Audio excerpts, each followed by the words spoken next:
This morning, we will begin by honoring individuals, chapters, and states for their job recruiting and engaging members in Farmers Union over the last year. We have 3 different membership awards to celebrate this morning. I'll begin by describing the award, then I will call out award winners. Beginning with the membership award. When Farmers Union members share their excitement about our organization and help us expand our family, National Farmers Union recognizes their enthusiasm and initiative. We appreciate our leaders across the country working to share our name and welcome more farmers and ranchers into our organization. Thank you for your dedication to Farmers Union and willingness to help bring awareness to our organization.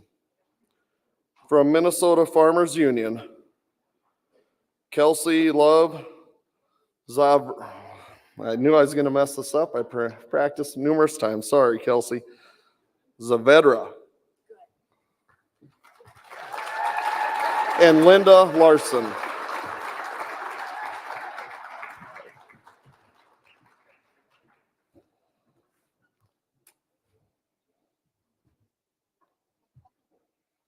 No, you're good. You're good. Stay here, Linda. You're good. Wait right there. Maybe take one with both of them quick, and then Kelsey, stay up here for one with both of them, and then she can step. We'll get this figured out.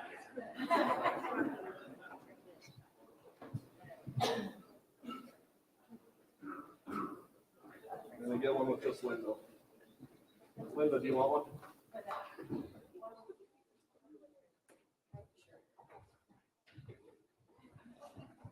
From Montana Farmers Union, Melissa Wacker. Congratulations.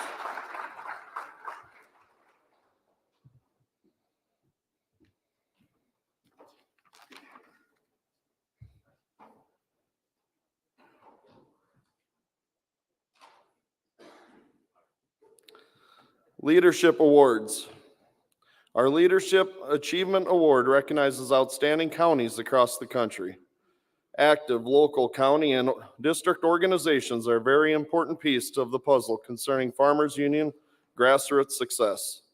National Farmers Union appreciates the efforts put forth by such subdivisions and has given special recognition to these locals, counties, and districts that demonstrate outstanding leadership within their community. I will now read the Leadership Achievement Award winners by state. Please hold your applause until every county from that state has arrived on stage. From Montana Farmers Union, Flathead County Farmers Union Local, Liberty Toole County Farmers Union Local, and Teton County Local. Congratulations, guys.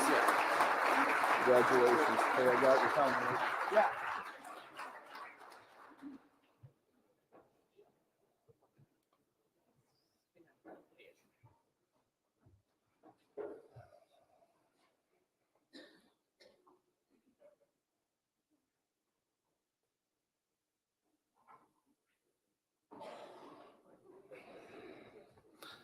From South Dakota, Brule County, Clay Lincoln County, Dewey Ziebach County, District 1, District 2, Hand County, and Lyman County. Congratulations, guys.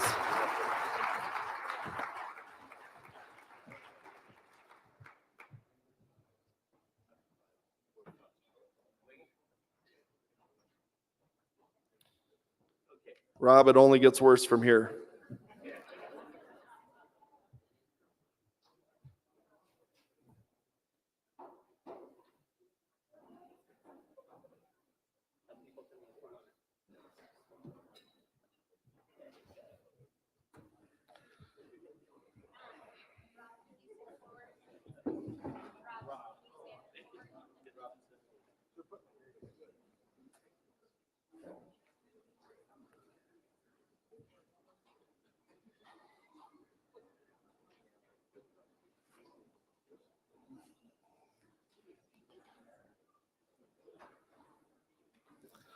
From Rocky Mountain Farmers Union, Delta County Farmers Union, Denver Jeffco Farmers Union, Laramie County Farmers Union Alliance, Mesa County Farmers Union, Northern Navajo Farmers and Ranchers Union, Northern New Mexico Farmers Union, Northwest Colorado Farmers Union, Roaring Fork Farmers and Ranchers, San Luis Valley Farmers Union, Upper Arkansas Farmers Union.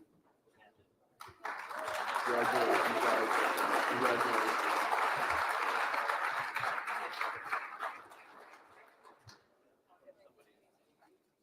We're gonna need some folks in the front.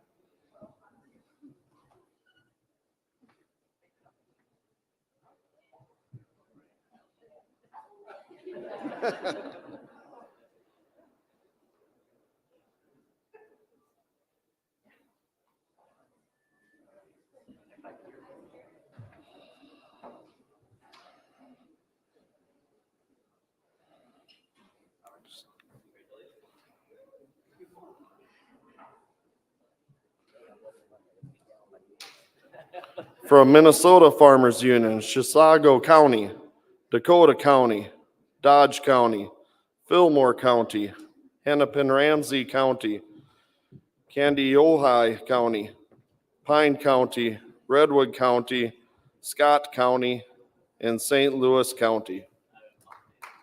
Congratulations, guys. Congratulations. You didn't make a mistake. Congratulations.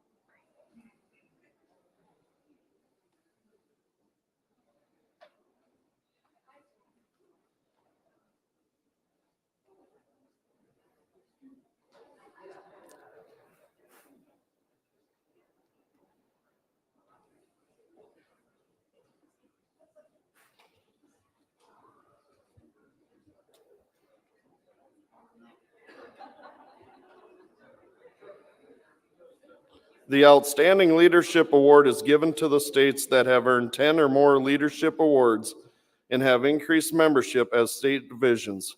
Congratulations to Minnesota Farmers Union for earning the Outstanding Leadership Award in 2023.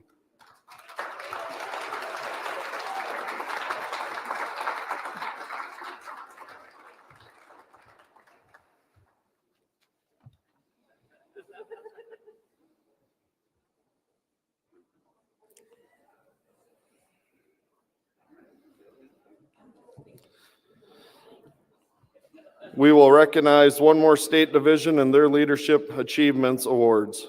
From North Dakota Farmers Union, Barnes County, Benson County, Bottineau County, Burley County, Dunn County, Edmonds County, Grand Forks County, Kidder County, Mercer County, Oliver County, Ransom County, Rolette County, Sargent County, Sheridan County, Sioux County, Stark County, Walsh County, Ward County, Wells County, and I don't know how many other counties there are in North Dakota, but I think they're mostly here, so congratulations, North Dakota. Congratulations, guys. Congratulations. Congratulations. Congratulations. For you guys, I know it.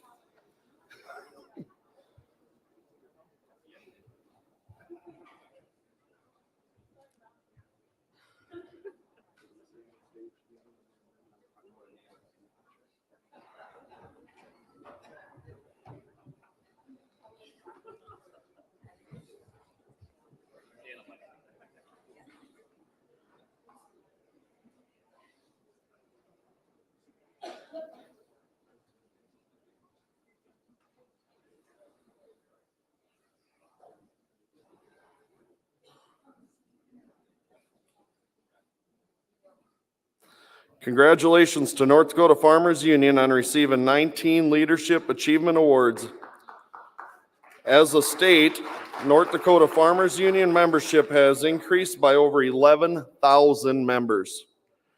These achievements together earned with North Dakota Farmers Union the Outstanding Leadership Achievement Award in 2023. Congratulations, North Dakota Farmers Union.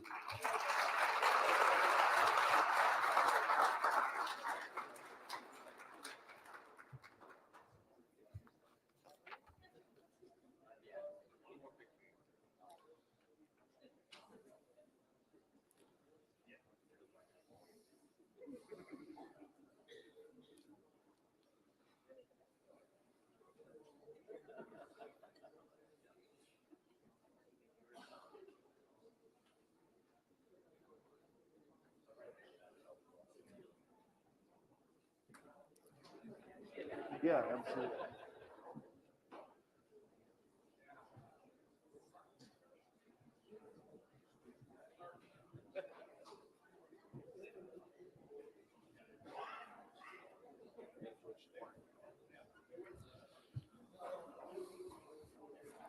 The Bruce Miller Awards. Across the nation, there are individuals within Farmers Union family who demonstrate the mission and vision of National Farmers Union Daily. These individuals display a true passion for family farming in rural America while promoting the work of Farmers Union. They attract additional members, invite guests to get involved with the organization, and build public awareness of Farmers Union. Tim Valdee, Minnesota Farmers Union. I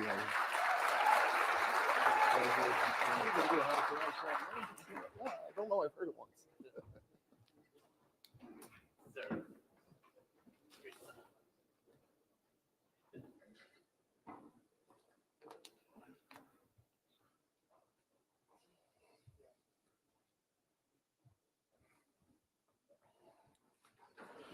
Charlotte Kelly, Montana Farmers Union.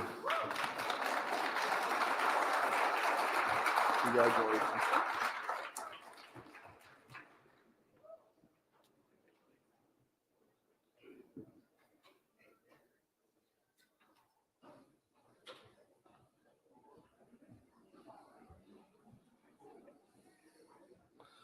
Philip Neubauer, North Dakota Farmers Union.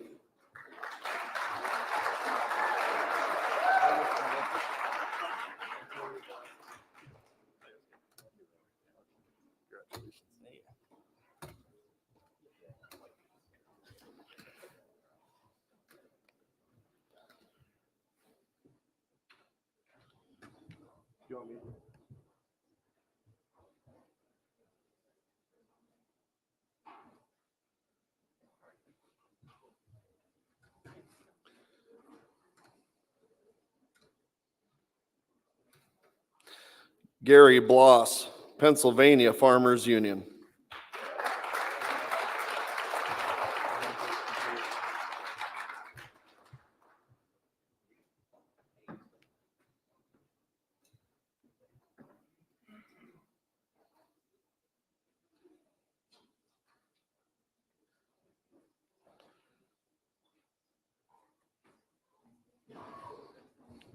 David Reese, South Dakota Farmers Union.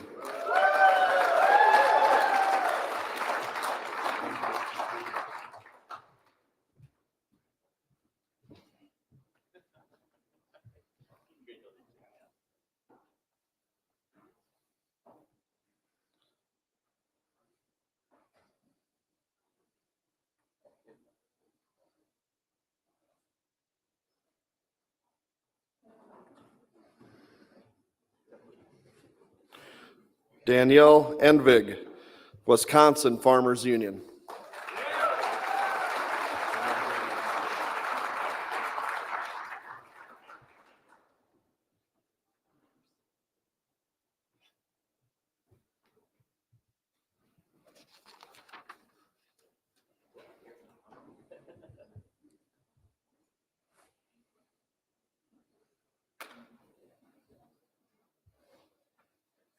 Thank you, Abby, and congratulations again to all this year's membership award winners. Let's hear it up one more time for everybody that won.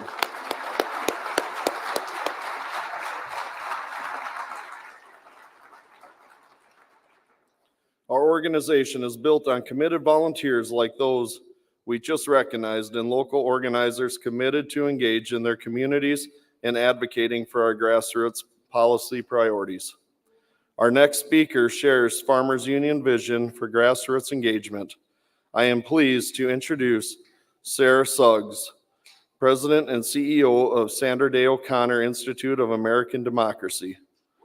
The late Supreme Court Justice Sandra Day O'Connor founded the Institute in her native Arizona after her retirement from the High Court in 2006.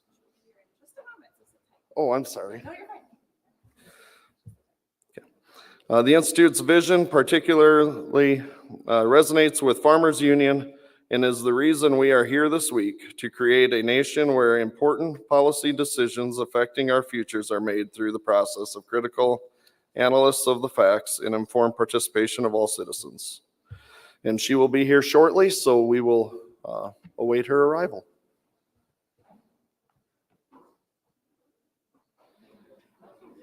So I'm going to tell one quick joke.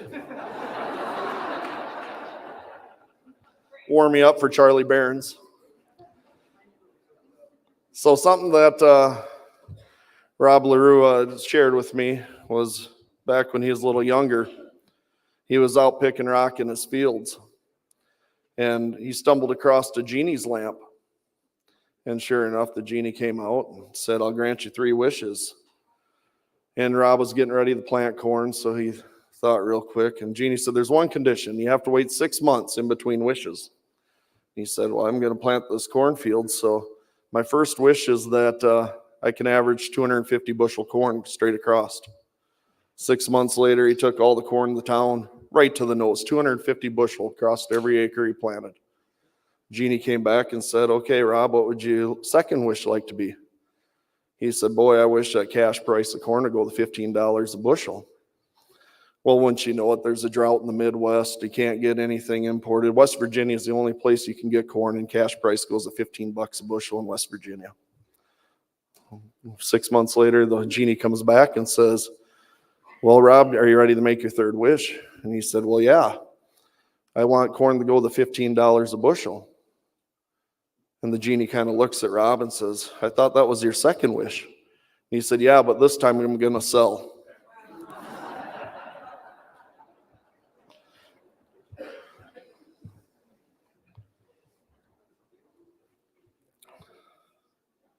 All right, looks like our special guest has arrived. Please welcome Miss Sarah Suggs.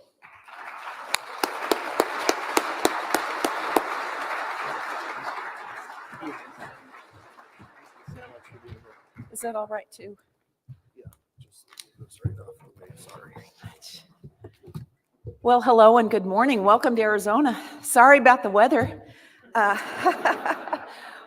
What an honor and pleasure it is to be here with you. And I want to thank Brittany and Mike on behalf of the National Farmers Union for this invitation to be here today. As mentioned, I'm Sarah. I'm a third-generation Arizonan, although I've lived on both coasts during my career. But for the last 12 years, I've had the great honor to serve Justice Sandra Day O'Connor as the CEO of the Sandra Day O'Connor Institute. And as many of you know, Justice O'Connor passed away in December, age 93. The first woman to sit on the Supreme Court. She shattered that glass ceiling for an equal branch of power in 1981 when President Ronald Reagan appointed her. And you may also know that Justice O'Connor grew up on a family cattle ranch, some 200,000 acres that straddled New Mexico and Arizona. In fact, when she was in high school, she was at the kitchen window at the crack of dawn washing dishes with her father, and she saw a blaze of fire, what looked like a fire way out in the distance, and she called her dad over, and he said, "There must be a terrible fire in New Mexico." Well, it turned out to be the first atom bomb testing in Alamogordo, and about a few weeks later was the Enola Gay and the first Hiroshima the dropping of the atomic bomb. So can you believe she witnessed that? She learned to shoot and learned to ride when she was 8 years old. And she told me she drove her dad's car when she was 10 on the family ranch. Could barely see above the steering wheel. Some of you may have been able to do that too. In 2002, she was inducted into the National Cowgirl Museum Hall of Fame in Texas. And at that ceremony, she called herself the first cowgirl to serve on the U.S. Supreme Court. And once at a judicial conference, she surprised the audience saying, now this is to a room of judges, how many of you have ever milked a cow? She was proud of her roots, and she would be so proud to know that the nonprofit organization she founded is here today with you, in the company of our nation's family of farmers, ranchers, and fishers. So thank you for having us. Now, at this point, I'd like to share with you a brief 3-minute video so you can learn more about Justice Sandra Day O'Connor in her own words. Society at all levels has a need to work together to solve the many challenges facing our nation. I grew up on a remote ranch, half in Arizona, half in New Mexico, and I kind of grew up on the back of a horse. I went to Stanford, and I went to law school. There were only 3 women in law school at that time. I met during law school John O'Connor, and we dated and had a marvelous time. He made me laugh. He was very, very funny. Finally got out of law school and was able to talk myself into a job. It was hard to do. I had to work for no pay and put my desk in with the secretary to get a job. But I loved working in the legal profession. It was really interesting for me. I was at the Court of Appeals in Arizona and my phone rang, and it was President Reagan on the phone. He said, "Sandra, I'd like to announce your appointment for the court tomorrow. Is that all right with you?"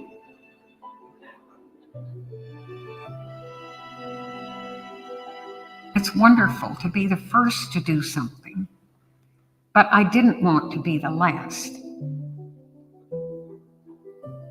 It's a great privilege to be able to work on things that matter to the country and that are hard to decide, and then you have to do the best you can to make sensible rulings. As citizens of this marvelous country we're in, we have to, number one, learn how it works. How is it decisions are made? And second, how can we each be part of that decision-making process? I wanted to teach young people in America how they can be part of the governmental structure and help decide what problems to tackle and how to solve them. I know that it's possible for people to sit down together and engage in cooperative problem solving. I want every one of you to involve yourself somehow, some way, in making our government work better, whether it's at the city level, the county level, the state level, or the national level. I hope every one of you will get involved some way, as I tried to do. It makes a difference.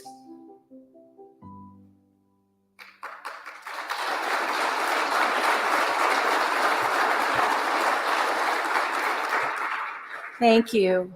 Justice O'Connor believed to her core in the greatness and the uniqueness of America. She also believed that our country's success was not guaranteed, and that an engaged, informed, and productive citizenry was crucial to a thriving United States. She founded our institute to help nurture the foundations and the ideals of our nation. The Sandra Day O'Connor Institute has 3 pillars: civics education, civic engagement, and civil discourse. And I couldn't help but notice that our pillars, in many ways, mirror your own organization's principles, the three sides of the National Farmers Union Triangle. At the base of your triangle is education. And boy, is that the truth. Education is the base of so many things. Your union believes that educating both members and the public is the precursor to action. Justice O'Connor would strongly agree with you. She made civics education a priority throughout her life, in addition to making it one of the O'Connor Institute's pillars. But back to the National Farmers Union Triangle. The base is education, and one of the sides supported by that base is cooperation. You believe that your members should work together cooperatively to achieve common goals. Justice O'Connor thought of our country in much the same way. In a sense, as Americans, we are all part of a membership organization, and achieving our goals requires working together cooperatively. At times, as member Americans, our immediate goals may differ. But this, of course, is the case in all organizations. The key is to remain cooperative as your triangle counsels. For the O'Connor Institute, this is our civil discourse pillar. It is also reflected in one of the Institute's important core values, collaboration. The final side of your triangle is legislation. For the O'Connor Institute, our pillar is civic engagement. Justice O'Connor is one of the very few, I think less than counting on one hand, of the Supreme Court justices in our entire nation's history to have served in all three branches of government. She understood how they must work together. In fact, as a member of the Arizona State Senate in the 1970s, she became the first woman majority leader of a state legislature anywhere in the country, and she was elected by her peers, all gentlemen. Then Senator O'Connor gained a reputation as a consensus builder. She would often invite her colleagues from both sides of the aisle to her home, where she would prepare Mexican food, offer beer and margaritas, and then engage in conversation to find common ground and help move the state forward to help the citizens of Arizona. For both of our organizations, education and cooperation lead to productive action. This is the goal of your union. It should also be the goal of all citizens, as stated in our national motto, E pluribus unum, out of many, one. The O'Connor Institute's three pillars, civics education, civil discourse, and civic engagement, these guide our work at the Institute. They are the foundations of everything we do. And I know what you're thinking. What exactly does the O'Connor Institute do? So I'd like to give you a brief overview of some of our work inspired by the justice, and also extend an invitation to you. If what you hear interests you, excites you, we'd love to have you join our efforts. When it comes to civics education, the O'Connor Institute offers a number of resources and programs, most of them online. While we are certainly encouraged by the increased call for K-12 civics education, we also do not want to neglect our fellow citizens, now adults, who themselves want to learn more about civics. In fact, some of our research revealed the need for all ages. So if you can see here, and some of this information we derived from the U.S. Department of Education, there are approximately 50 million K-12 students in the United States in a given year. And through 2011 to 2023, 74 million students graduated from high school. And this number is expected to grow by 3.5 million over the next decade. And this does not include 65 million Gen X adults now out of high school, obviously. So if you look at the Annenberg Public Policy Center at the University of Pennsylvania, they publish the Constitution Day study every September. 5 cents a year is spent annually per child on civics. $54 a year is spent on STEM, science, technology, engineering, and math. And we support STEM spending. But how many of you had civics? I did, but so many younger than I, Gen X, did not, and millennials. So we're worried about that. So if you look at those who have already graduated high school and combine that with Gen X, 139 million adults are walking around without the benefit of having civics when they were in school. And so at the Institute, we said, we need to do something about this, and how can we help?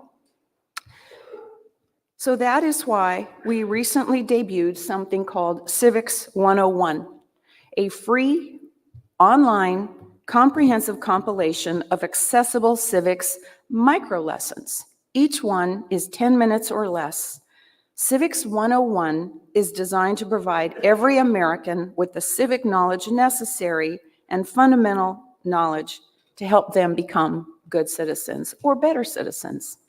We also offer Civics for Life, a multi-generational and lifelong learning online resource for civics education, civil discourse, and civic engagement. It's interesting, in our multi-generational programs, we have parents come to us and say, well, the kids might participate in one of their programs, and then the parents say, well, gee, this is embarrassing. My child now knows more than me.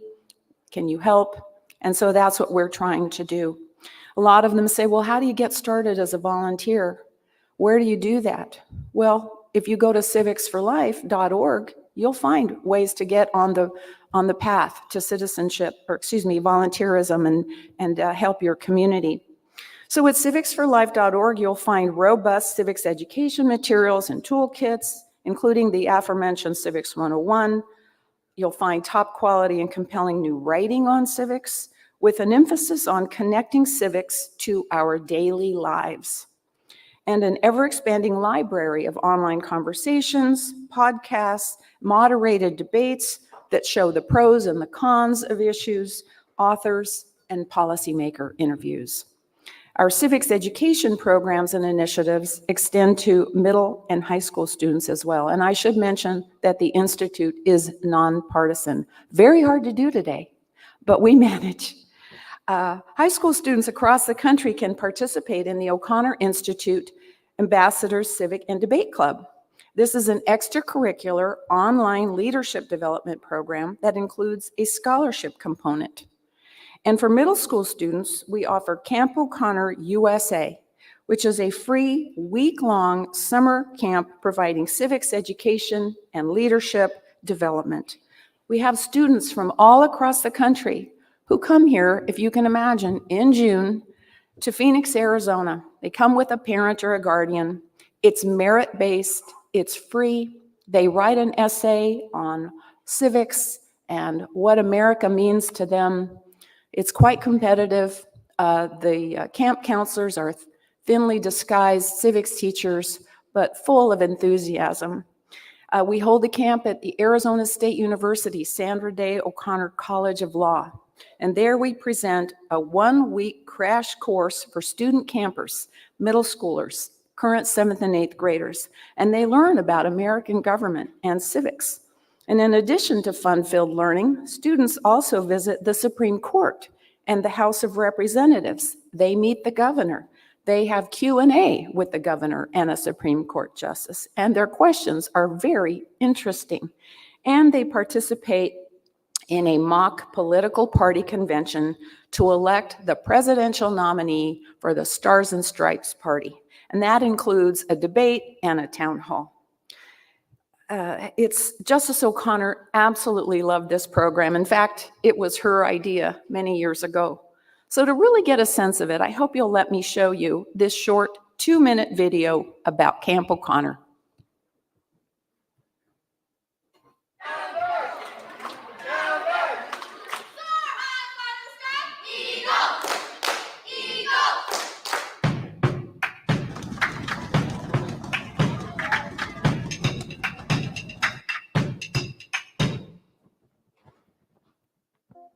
So Camp O'Connor is a civics-based camp that actually really teaches students about civic engagement as well as, kind of their rights and responsibilities.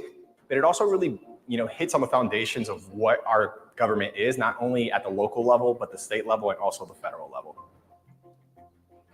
So I do think that civics, when taught in an engaging fashion, can definitely be interesting for young kids. And I think, Camp O'Connor does it in a way where it is very engaging for these middle school children. I think, the convention and the election we do is a great way to kind of engage them and do a firsthand experience of how it works. And I think civics is very important. No matter what you do in life, I think it's important that you know how the government works and how to participate in the government. I think it was a really good experience, and I loved being here. Like, all the places we got to go were really special and really cool, and it made me more interested in kind of like pursuing a career in government. I feel like I've learned a lot more about how the government works, because before I feel like I had an understanding of it, but now it's furthered my knowledge a lot more, and being able to actually travel to some of the places and see where it all happens. It's really been a cool and very enlightening experience. I enjoyed this a lot, and this was really fun. Like, there were so many parts of it where I was just so excited. I feel like it's taught me more about my government. I've been able to have some fun working on a group project. I was able to make some friends. Well, we went to the Supreme Court, the state Supreme Court. That was really cool because I know that those people are very important in making decisions in our government. And I loved how we were able to sit in the chairs there. It made me feel important. I went home smiling that day. Camp O'Connor makes me feel excited and energetic, and it makes me want to express myself, and it makes me just want to do stuff in my life. I would say the most memorable experience I've had at Camp O'Connor would be the mock campaign, because we get to set up our own whole campaign and create it ourselves and be imaginative. The campaign aspect of Camp O'Connor is my favorite because I just get to work with people. It's definitely just a creative outlet throughout the day, something where I can write, where I can draw, and just participate, kind of do our own thing with American democracy. I feel like the teaching approach is really good because it's not at all like school. Like, we watch videos, we do fun projects. We don't just sit at a desk, answer questions, or take tests. They make sure to add fun experiences to it while you're learning. Camp O'Connor has taught me to be more of a leader, because mostly every day it's about being a leader and like helping your peers and collaborating with them, because you can't just stay quiet. You have to talk to them and see what their ideas are and your ideas are. So I think that Camp O'Connor just doesn't teach you about civics. It teaches you about many things. If you could say something to Sandra Day O'Connor, what would you say? If I could say something to Sandra Day O'Connor, I would say thank you for starting this camp. This is an experience I'll never forget.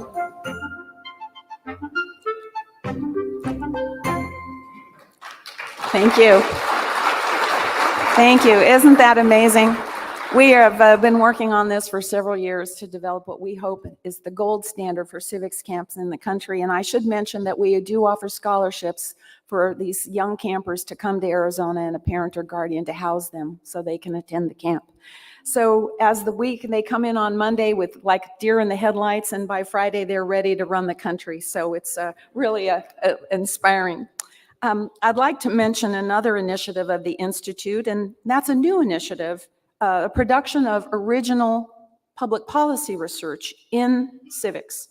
As we were developing Civics for Life, we came to the realization that there's a shortage of high-quality research on the topic of civics, and this ties to the 5 cents a year spent per child. We were looking, well, what about this, what about that? We could not find a lot of civics research papers.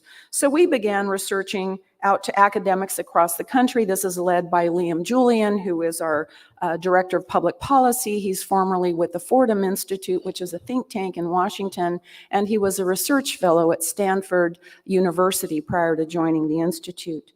And Liam reached out to these academics and said, can we help? And their unanimous answer was, yes, please. And so just a few months ago, we published our debut civics education policy brief. And I have to tell you, the findings were very surprising. Researchers have long known that families are crucial in shaping the civics behavior of their family members, children specifically. And we've long believed that this influence happens in a trickle-down way.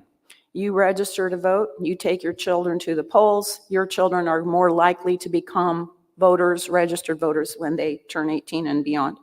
If you're civically engaged, you set that example, your children are more likely to become civically engaged. So parents influencing their children. Our study found that yes, indeed, there is a trickle-down effect, but we found something else too, something quite fascinating, and that is that there is a trickle-up effect, with children influencing civic engagement of their parents. Moreover, this trickle-up effect is most pronounced in low-income and non-white families, including producing an increase in voter registration, particularly among single mothers. Our study, which we produced in collaboration with a Harvard-educated professor, now at Columbia University, and the state of Indiana, we looked at well over 500,000 students over the course of several years. And we tracked that vote the children, and we tracked their parents or parent and their ultimate voter registration, and we saw it was around the area of 7% increase in voter registration among those single moms. That could be quite significant depending on the election. In any case, it's the first study of its kind to demonstrate this trickle-up effect. And we, as you can imagine, the findings can have great implications for children, for parents, for educators, policymakers, community leaders, you name it. And so we underscore the emphasis and importance of children having civics in school, not just on them, but on their families. And we have also found that where there is greater voter registration, voter turnout in a community, there's a correlation with lower crime. So there's many, many reasons for us to engage and invest in that. So I would like to close with an invitation for you. It is civically engaged people like you all, people who understand the importance of being actively involved in membership organizations with society at large. It is people like you that are shaping the future of our great nation, and indeed, I'm the beneficiary of your work. And I'd like you to think about the O'Connor Institute as a resource for you in your important work. Maybe you know someone who would like to brush up on their civics knowledge. I had dinner recently with a kind of what I would call a big wig, runs a big foundation, in her 60s, said, well, I went to college, I did this and that, and I didn't have civics. How do I get Civics 101? And so in fact, some of the people that are signing up for these courses, we have some research on that. Most of them, I shouldn't say most of them, a good portion of them have master's degrees and PhDs.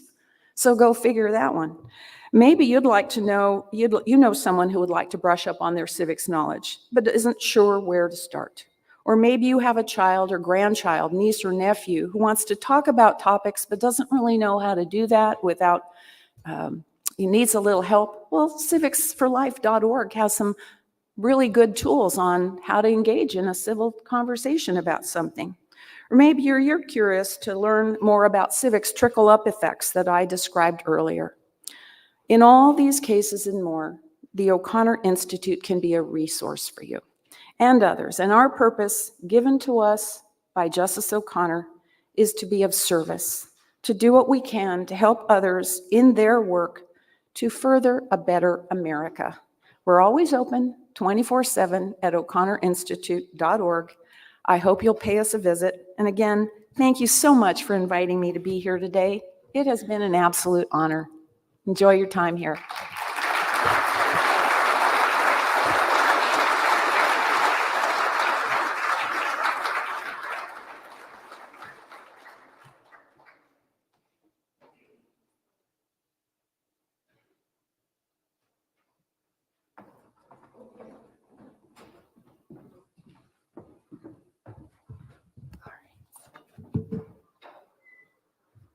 All right. Thank you so much. That was incredible. And I know we've all been thinking about ways to engage the next generation and make sure that civics education is something that our nation is engaged in again.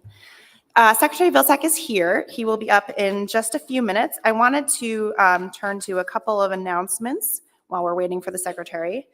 First of all, thank you all for coming to the foundation fundraiser last night. I thought it was a really great event, so thank you for your support.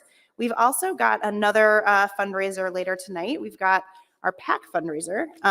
So I hope that you all are able to come and support the National Farmers Union PAC. This is a great way that we can show our support for congressional candidates and members of Congress who share Farmers Union's mission to support family farmers and ranchers. So that event is tonight. And I have a couple of other announcements. The foundation trivia winner from last night was Shelly Zish. Congratulations.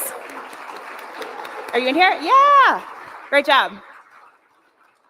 So you can collect your gift card at the registration desk. So congratulations, Shelly. Okay, I'm gonna also talk about, okay, so we've also got breakout sessions after the secretary speaks. And you've got some more information in your programs about those, but those are at 10:15. So in Valencia A and B, there are sessions entitled Do Right to Farm Laws Benefit Farmers? And Biofuels, New Opportunities for Agriculture to Lead the Way in the Low Carbon World. And then in the El Teatro room, we have Food Safety in the Southwest, led by the National Farmers Union Food Safety Team. That breakout session continues into the post-lunch breakouts. The other two, that's the only time they'll be presented. So if you want to catch one of those, they will not repeat. So make sure that you are participating in those at 10:15. After lunch, we'll have lunch out on the terrazza again, where we had our reception last night. And then after lunch, the second set of breakout sessions will begin at 12:45. Those are focused on managing the stress and stressors of agriculture and protecting landowner rights. And then the food safety session will conclude. So that one is a continuous session. Let's just sit tight for a minute because the secretary will be here soon and I don't want us to leave because I want to make sure that we've got a nice full room for when he shows up. So if you all want to just sit tight for a couple of minutes, I think he'll be out in just a moment. Thank you.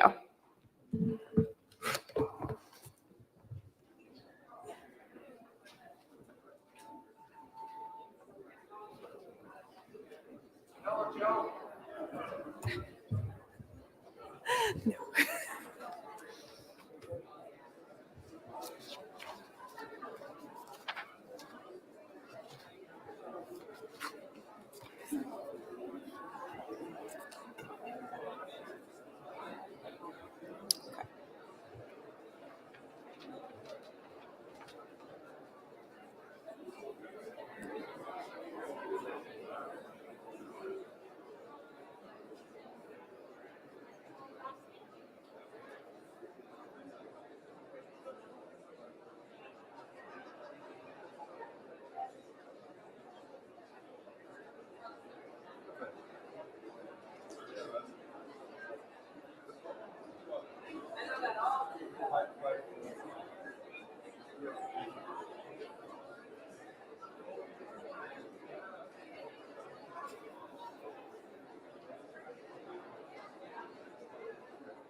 All right, I'm told that the secretary is going to be on in just a moment, so if folks could take their seats and we will get started shortly.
I don't think our next speaker needs an introduction. What do you think?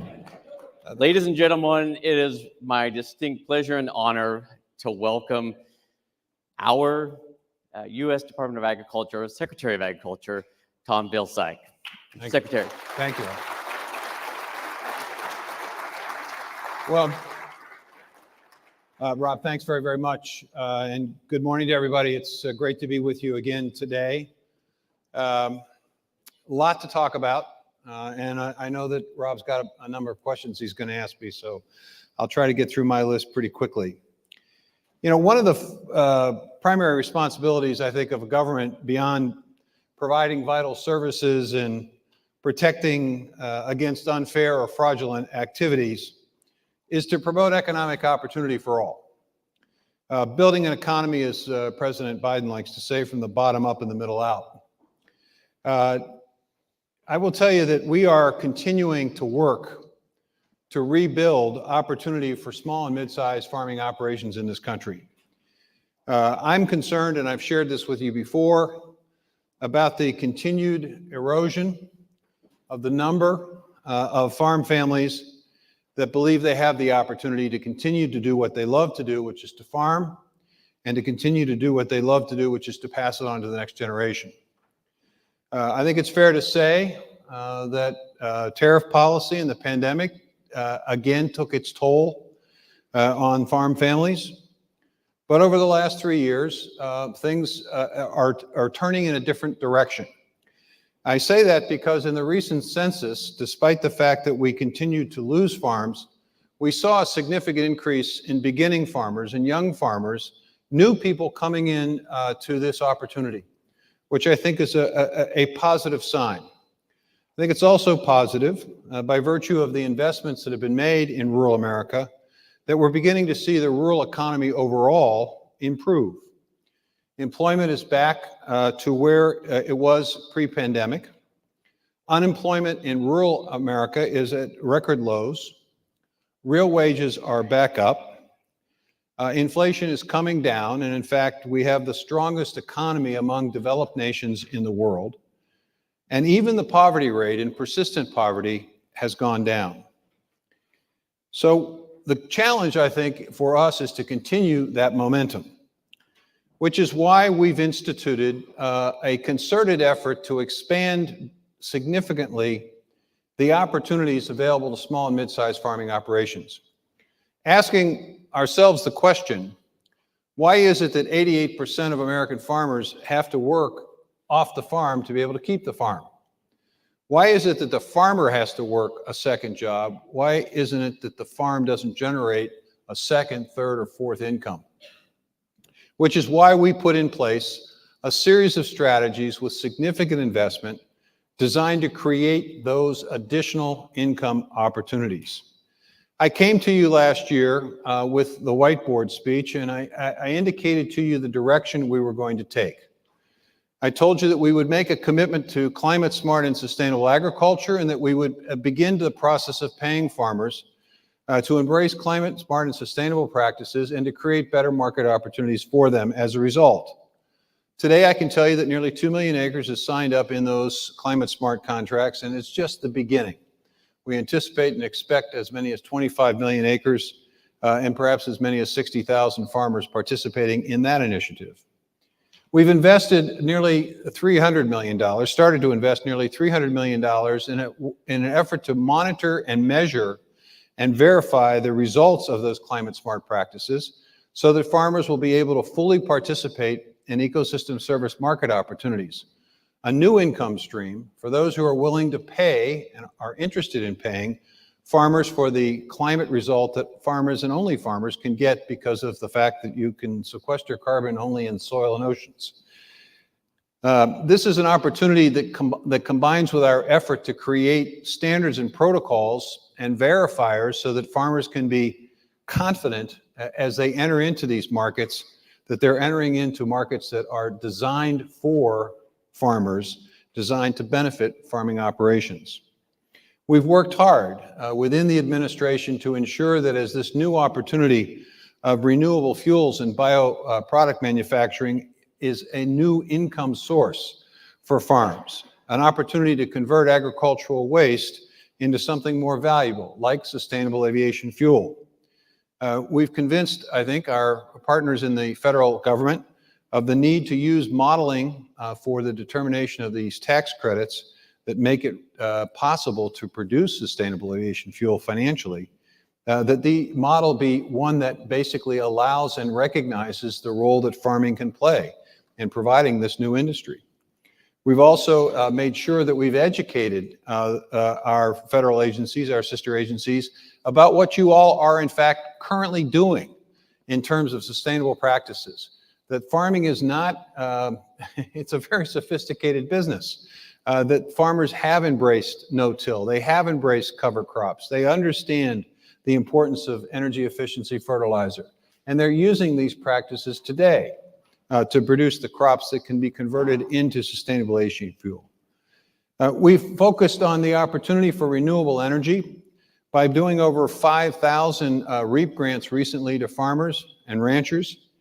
We've enabled farmers to reduce their costs by embracing a windmill or a solar panel on their farm to reduce their energy costs. We've recently just announced the RAISE program, which is designed to encourage very, very small wind distribution systems for farmers and to encourage more of those out in the countryside. And we now know that farmers are not only reducing their costs, but they're looking for ways to increase the amount of energy they can produce from their farming operation and using that energy so that their local REC or local municipality can utilize the additional excess energy they produce, and they're getting paid for it. I want one example in Rhode Island where an individual made a pretty significant investment, and he's getting a return on that investment today after a couple of years, several tens of thousands of dollars, a new revenue stream. And we're encouraging RECs and municipal utilities with resources under our PACE and New Era program to accelerate that conversion. That creates yet another opportunity.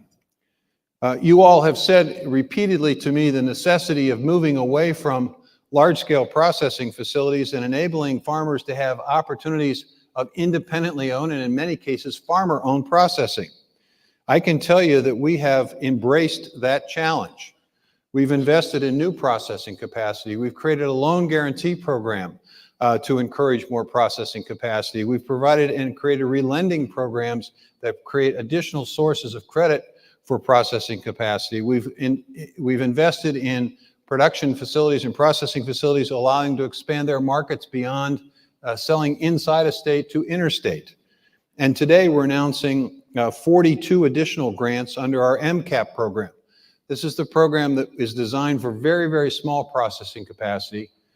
We have two aspects of this program. We have a aspect of it that's investing in equipment to enable facilities to do a better job of providing opportunities and options, a more resilient system.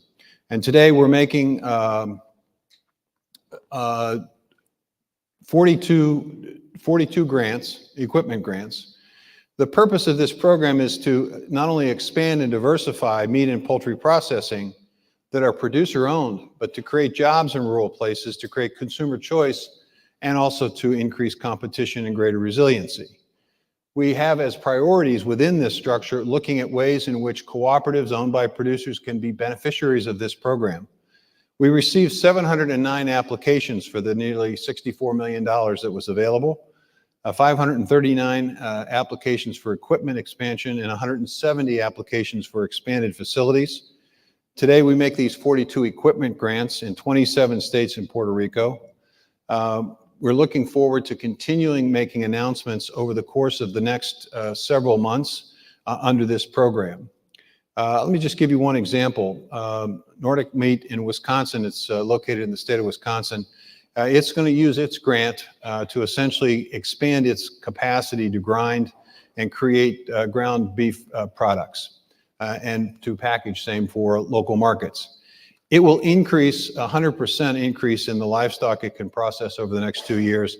It'll create new jobs in the community and will help 350 small, mid-sized farming operations have a specific market for whatever it is that they're growing and raising. So we're excited about that opportunity because we think it is consistent with our effort. In fact, we've invested nearly $1 billion overall in a variety of activities to expand processing capacity, over 400 investments just in that area alone to create new opportunity. We've also invested in local and regional food systems, and we've also invested significantly in creating new opportunities for federal resources being used to buy food for food banks and for schools, and making sure that a portion of those resources are being spent with local and regional food producers. We also have a fertilizer initiative that we've announced and worked on. You know, it's not just additional resources. We've made over 1,000 grants in all of these programs over the course of the last couple of years to expand opportunities so that farms can generate multiple sources of income. We also recognize that we need to level the playing field, and we need to make sure that farmers have a fair shake in the marketplace. For that reason, we continue our work on packers and stockyards. We recently finalized our second rule, which was focused on eliminating the ability of some to discriminate or to retaliate when producers exercise their right of association or exercise their right to reach out and see whether or not a competitor processor might be willing to pay a little bit better or a little bit more. We're now protecting farmers from any kind of retaliation when they exercise those rights. We expect and anticipate to see more rules coming out from packers and stockyards. The next rule that will likely be proposed is a proposed rule involving the poultry tournament system. We expect and anticipate this year as well to roll out a proposed competition rule, as well as potentially a price discovery cattle rule as well.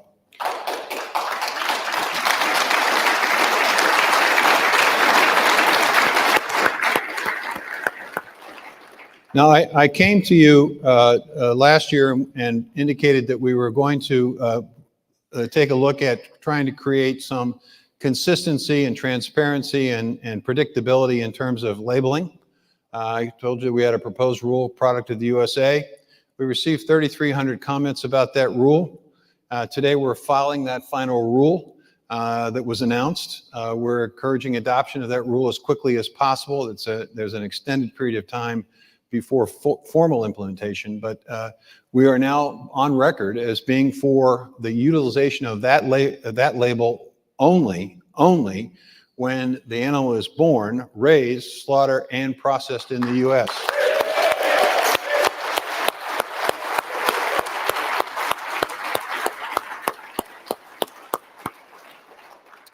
We were also basically saying, now you can't get by with slapping an American flag on the package unless the animal is born, raised, slaughtered, and processed in the U.S.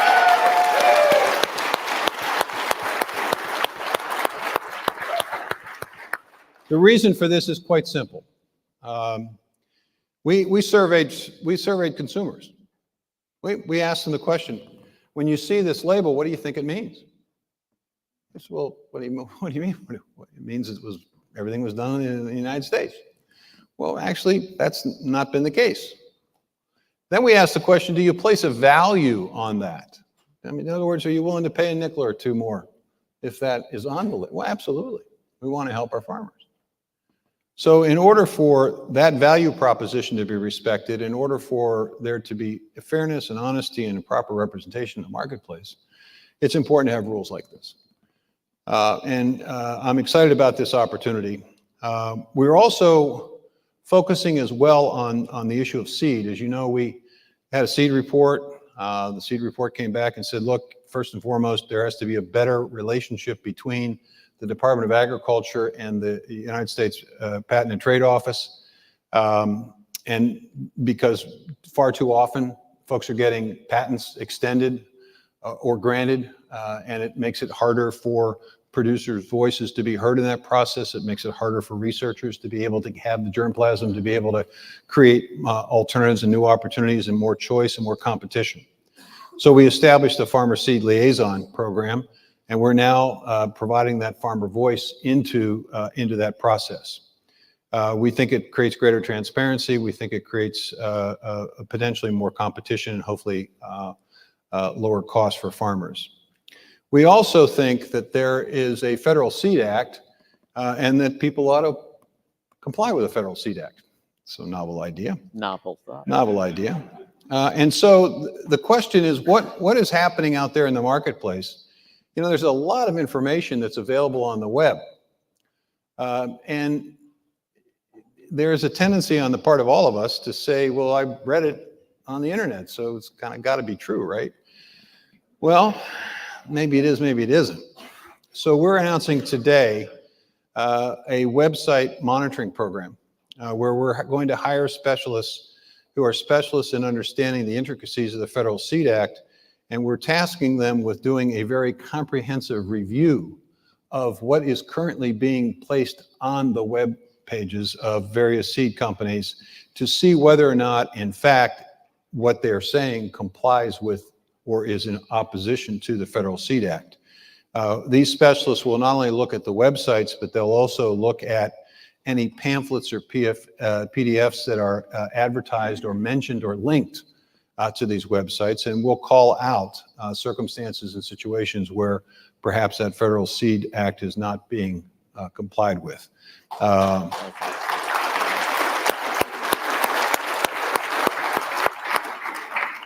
There are continued opportunities, and I'll try to wrap up here very quickly. There are continued opportunities for Farmers Union to have a say in and to encourage at your individual state levels a stronger local and regional food system.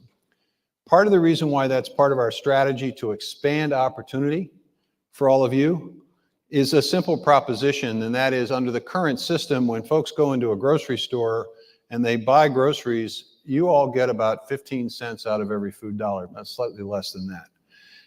And by the time you have all the input costs that you're incurring, it's closer to 6 or 7 cents per dollar. But when you basically are in a position where you can market directly to a consumer, or you can eliminate many of the folks who are chewing up the other 85 cents of that food dollar, you actually can increase significantly your take. That's why we invested resources in every state of the country and territory, where we empowered commissioners, secretaries, directors of agriculture with literally millions of dollars to expand and to strengthen the local and regional food system. Not all of that money has been invested, and I think it's important and necessary for NFU and farm organizations to be partners with local commissioners, secretaries, and directors of agriculture in terms of where those resources are being invested.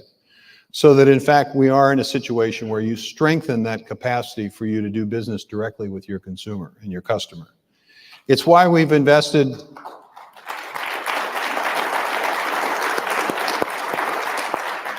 It's why we've created a series of centers around the country that folks can utilize as they think about how could I strengthen, how could I create, how could I develop a local and regional food system that plays to the strengths of what is grown and raised in my particular state or region. 12 centers across the United States with experts and specialists who can help create those local and regional food systems, that can help strengthen them, can help look at ways in which not only federal policy, but state policy and local policy can be shaped in a way that helps to create opportunity. You can also use those centers and that local and regional food system and all of the various entities that are in that supply chain to encourage the utilization by states as they receive money from the federal government for purchases for food banks and for schools, to be able to also ensure that a portion of that is in fact being spent with investing in local and regional producers. That it isn't always just the large-scale institutional suppliers of food, but it's actually the local farmer down the road that is capable of meeting the needs of a school or of a food bank. And enlist.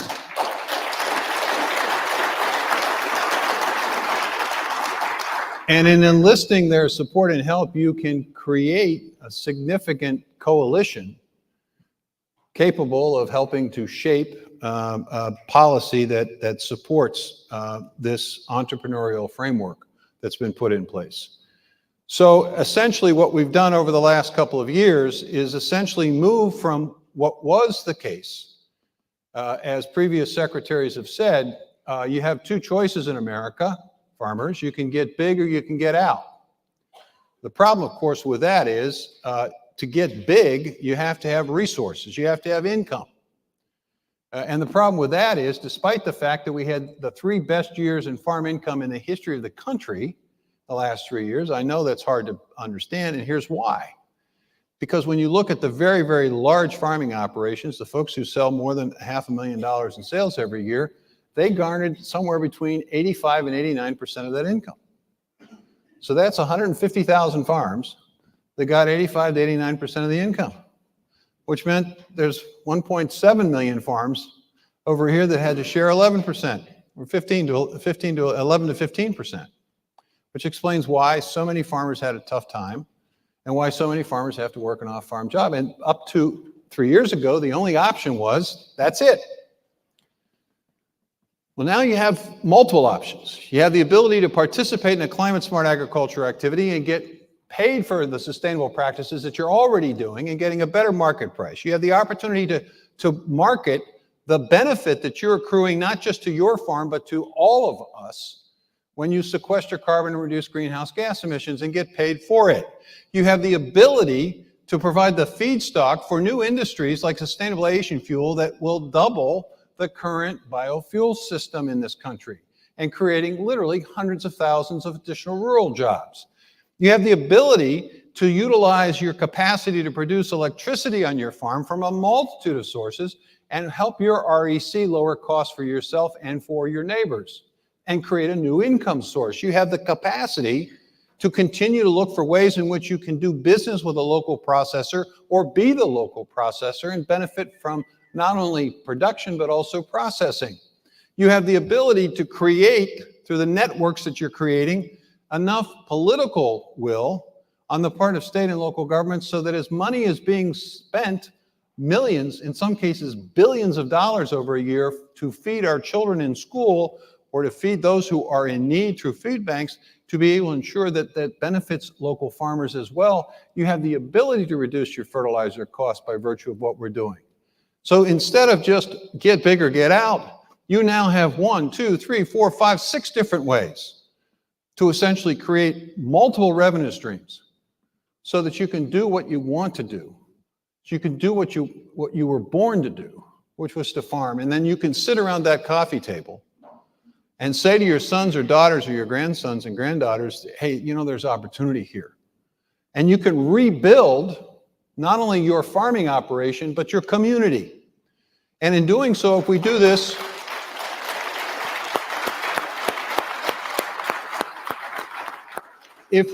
across America, we rebuild rural America.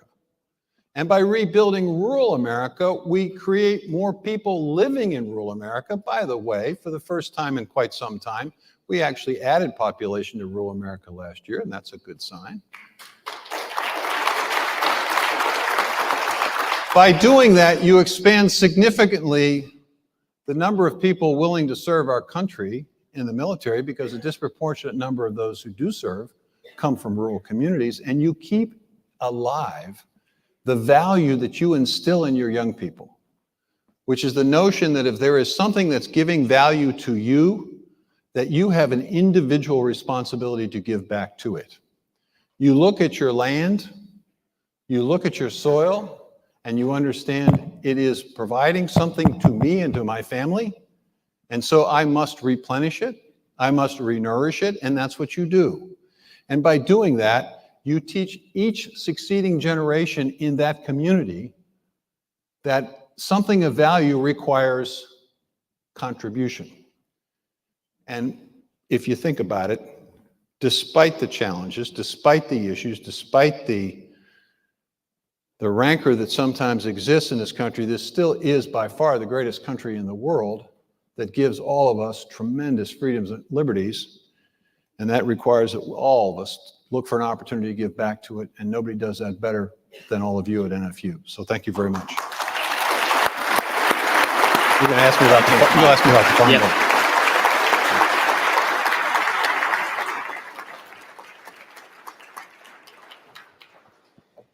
Well, gosh, that's fantastic. I have to say that we could probably spend several minutes just thanking you, USDA, the administration at large, for really picking up a lot of the issues and priorities of our members all across the country and taking action and getting results. And that's fantastic. But we know that we have a lot of things yet to accomplish. And so want to kind of have a conversation about some of those challenges, the opportunities, and how to navigate through all this. And so I might just throw out Farm Bill. It's eaten up a lot of time here. Folks are wondering what that will look like. You recently have had a chance to be up on Capitol Hill and so forth. Would you share some of your perspectives of where we're at? First of all, I think it's important for this group to understand that there are really 4 significant tools that need to be working in concert to provide opportunities to farmers. The Farm Bill, clearly one of them, but not the only one. The budget matters. And we just finally got the budget that was supposed to be passed in October. Think where you were in 1995, because that was the last time Congress passed budget on time. Just think about that for a second. So Farm Bill, budget, the Inflation Reduction Act, which has an historic amount of investment for conservation and for clean energy, which can benefit farmers across the country, and the CCC, the Commodity Credit Corporation. a tool that's been used in the past for emergency circumstances, but it's also the tool that currently funds ARC payments and PLC payments and CRP payments. So to me, the key here is making sure that all four of those are working in concert. So we spend a lot of time talking about the Farm Bill. And clearly, one of the critical components of that is the safety net and making sure that the safety net continues to provide a safety net. And there are obviously a lot of ways in which that can be shaped and improved. There are some in Congress that would like to see increases in reference prices, which are pretty much commodity specific in terms of the commodities that get aided and assisted. There are some who also would like to see a recalculation, reformulation, however you want to call it, of the base acres. Both of those items have some cost associated with them. And as long as you restrict yourself to the four corners of the existing Farm Bill budget, the baseline, it becomes exceedingly difficult to do anything significant within those four corners, because to get the additional money, you have to take money from some other place within the Farm Bill. Now, folks have suggested that one place would be the nutrition title. Well, there are two problems with that. Number one, a deal has been made by members of Congress when they increased the debt ceiling. They increased work requirements under the SNAP program, the Food Assistance Program, and they agreed that for this Congress, that would be all that would be done in that area. So there's an agreement, if you will, to essentially take that off the table. The second problem is you got to have the votes to get a Farm Bill passed. Now, there's some who believe that it would be better if you just separated the nutrition title from everything else.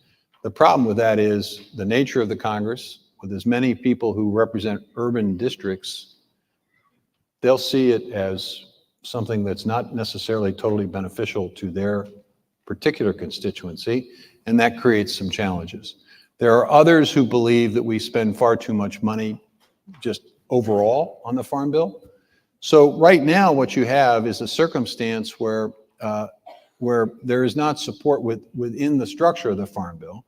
There are proposals to take money from the IRA and the conservation money that's available to farmers, all farmers, and shift that into the Farm Bill and then use it for a number of different purposes. The problem with that, of course, is if you're shifting it to help a subset of farmers, you're denying resources that are available to all farmers. And we know from the nature of the demand for EQIP and CSP and the Regional Conservation Partnership Program and even the easement program, there's significant demand above and beyond the resources that even under the IRA. So you would be essentially capping or restricting the ability of farmers to access conservation, which is, I think, critically important to them taking full advantage of the sustainable and climate smart stuff. So because of that, it becomes a bit difficult to see the pathway to a Farm Bill unless folks basically say, how do we use all of the tools, not just the Farm Bill, how do we use all the tools? How do we coordinate all those tools? Well, the CCC is a resource that's available, and every year, virtually every year, there's money left over in that CCC fund. In other words, we don't invest all of it. The only time we've invested all of it was when the tariffs were assessed, previous administration, and they basically, things went to heck, and they basically provided additional support for a subset of farmers. Not every farmer got a benefit of that, subset. So I'm saying, look, that's a tool. And in a situation where you're confronting a very difficult circumstance, why restrict yourself just to a single tool? Why aren't you thinking about using all these tools in concert to create the kind of change and reform and improvement to the safety net that allows us to then get sufficient numbers of votes in both the House and the Senate to get this passed? I think the attitude, is that until we see that kind of flexibility, it's going to be difficult, and there's going to be a standstill. And then some people think, well, an extension of the existing Farm Bill is better than a bad bill. So I continue to encourage members of Congress to think more broadly and more creatively. I think there's a solution there, but there has to be the will to search for it. And I'm hoping over time that we get to that point, because I know how anxious everybody is. But in the meantime, we're going to be working at USDA to expand processing and to expand renewable energy opportunities and to make sure the sustainable aviation fuel is available and to make sure that local and regional food systems are strengthened. So it's not as if nothing's going to happen, but more could happen. And we'll continue to work with our friends in Congress to try to make it happen. All right, thank you. We may build on those themes a little bit later, but I want to make sure we've had members submitting questions to us even in the lead up to convention in anticipation. And they have a lot of questions, a lot of issues out there. So first I might ask, you've offered in the past to make sure that every question gets a response, even if we run out of time today. So I may hold you to that promise. On that note, this is an interesting situation. So let me ask a question of you, Rob. Oh, sure. Who are you responsible to? Everyone in here. Just these people? And an entire nation of farmers there, 234,000 members. So you're responsible to the members, the people who belong to the NFU. Keep going. So that would be me.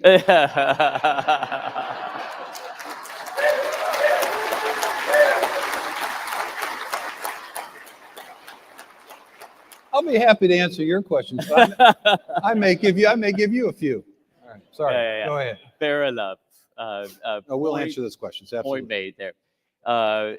So, kind of looking with all the activity going on at USDA with the meat and poultry processing, for example, creating additional revenue streams, all these opportunities, all of that weaves nicely into not only trying to create that opportunity to buck some of the trends that we're seeing through the census and so forth, but obviously it's an administration-wide effort as well. We all still recall that incredible leadership by President Biden at the beginning of his administration to tell the whole of government to take a look at competition across the economy. And we recently had State of the Union speech from the president and so forth. So can you step back just a little bit into that kind of administration-wide effort and help us better understand how efforts that are going on now at USDA is part of this kind of administration-wide effort? Well, I think you saw an example of that with the farmerfairness.gov website, where we essentially encourage farmers to weigh in with circumstances or situations where they felt the marketplace wasn't fair or highly concentrated or where there was lack of competition. We're getting information from that website, and as a result of that, we're able to then work with the Department of Justice.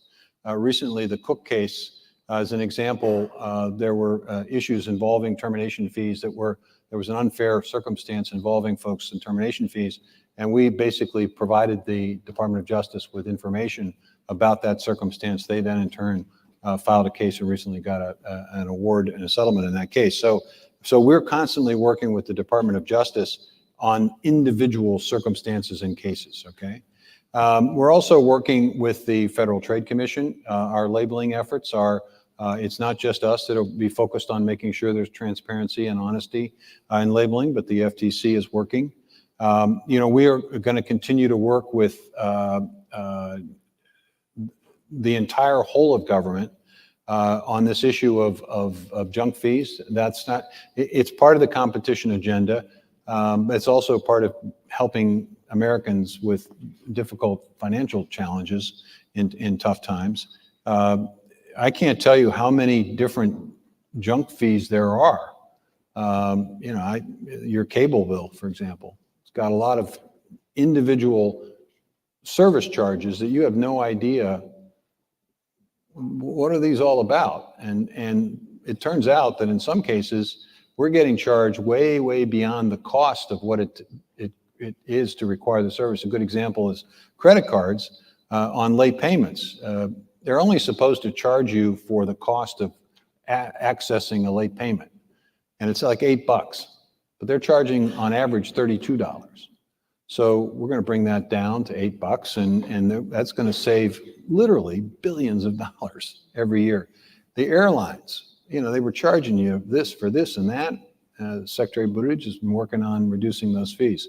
So it's working on fees. It's providing information to the Department of Justice so that they can do a better job of taking a look at where there's too much concentration, too much power in the marketplace, and trying to expand that. It's working with the Patent and Trade Office in Commerce to make sure that seed patents aren't just given out easily, that you have to earn them, and that information can be available to researchers and so forth, so that you can create more small seed companies to create more competition and hopefully lower price. It's also about making sure that that we work with folks in terms of the labeling on seed, to make sure that farmers are given the information in terms of the actual nature of the seed that's in the bag, and that they're given that information before they make the sale and the purchase, and when they get delivery, because oftentimes what you think you're buying ends up being something different than what you actually bought. And so there's a whole series of initiatives, and it's in a very coordinated fashion. We just recently had a competition here. Even the Defense Department's engaged and involved in this now, making sure that as they spend significant resources, that they're doing so with companies that are playing by the rules.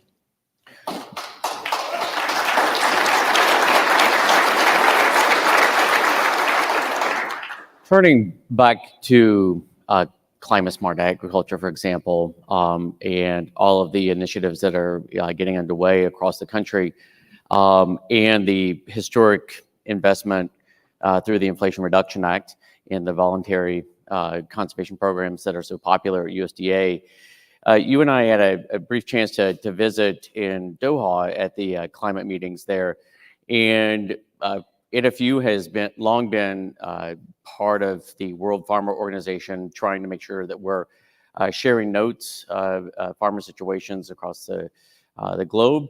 And we're also seeing protests around the world in this space and so forth. One thing that was really refreshing, I will say, going to COP this year was the fact that we had farmers from around the world coming to us saying, could you explain to us what USDA is doing and this approach that the current White House is taking, and why folks are kind of embracing this. But could you kind of speak on that perspective? All right. Well, there are two ways to do this. There's you can regulate folks. You can say you should, you must, you have to do something. And in Europe, I think that's essentially the tack that was initially taken with their approach to sustainable agriculture. They basically are significantly shifting the resources and requiring a certain percentage of land to be transitioned to organic and so forth. So it's all basically being essentially forced upon the farmers. Our approach was different. The first thing we did is we listened. It always, I think, helps if you listen, because if you do, you're going to find whether people are willing or not, and if they're willing, under what circumstances they're willing. So as NFU was part of an alliance of food and farming entities that came to us and said, there were 88 different organizations, said, look, here, if you're going to do something like this, here's what you should do. Number one, you got to make it voluntary. Number two, there need to be incentives involved, because it's tough enough without financial incentives. And number three, it needs to be market oriented. In other words, there needs to be a recognition that if we do all this, that the market rewards us and recognizes that. And you need to make sure that there's adequate measurement and verification and reporting, so that people who are doing this honestly are rewarded, and those who aren't are not. And that's exactly what we set up. It's a voluntary, it's incentive based, it's market driven, and there's a rigorous monitoring and measuring. And we've seen the opportunity to take that measuring capacity and then loop it into more a new market opportunity for these ecosystem service markets. So that's the reason why the Europeans are coming to you and saying, hey, what's this all about? Because it offers a contrast. I was at an ag hearing the other day, and there was a woman, a representative from Ohio, who just was confused because she claimed that we were Europe, and I can't even say the right word. We were making American agriculture like Europe. And I tried to say to her, no, it's like completely different. She said, no, it's not, it's the same. I said, no, it's very different. It's voluntary. Theirs is not. It's market driven. Theirs is not. And so that's the reason you're getting those conversations, is that people finally figured out, hey, America's doing this the right way. I mean, regulations are always difficult, and they're particularly difficult if you don't understand and I'll finish with this, that if you don't understand the economics of farming, not just how difficult it is to make a living in farming, but when you regulate a business, a manufacturing concern, they have multiple off-ramps to be able to deal with the cost of that regulation. They can maybe charge more for their product, or they can not hire as many people, or they can, not expand their plant. They have a multitude of ways of dealing with this. But for farmers, the cost goes immediately to the bottom line. And if you have no bottom line, it just becomes very, very difficult. So it's been my experience in working with farmers that if you say, here's what we're trying to get to, what if we did this and incented you to do it, would you respond? And I think, the way farmers have embraced conservation is a classic example. The cost share concept, it's a partnership between government and the farmer. We benefit from healthier soil. Farmer benefits from healthier soil. We benefit from cleaner water, so does the farmer. And I think the fact that you saw the tremendous response to the Inflation Reduction Act, the enormous response. We had a record number of NRCS contracts last year, and we'll do a record number this year because farmers are hungry for this partnership. And I think the partnership model and the incentive model works better.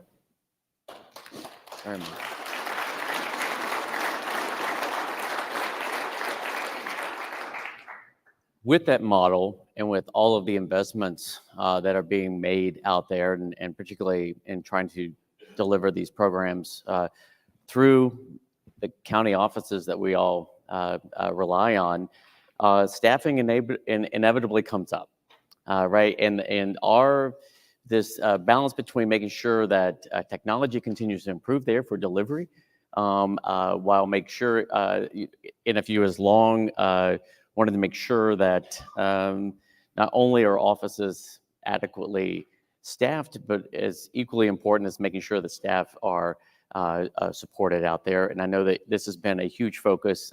We continue conversations with FSA and RCS and so forth, but wonder if you can kind of speak to some of the efforts from your perspective, department-wide.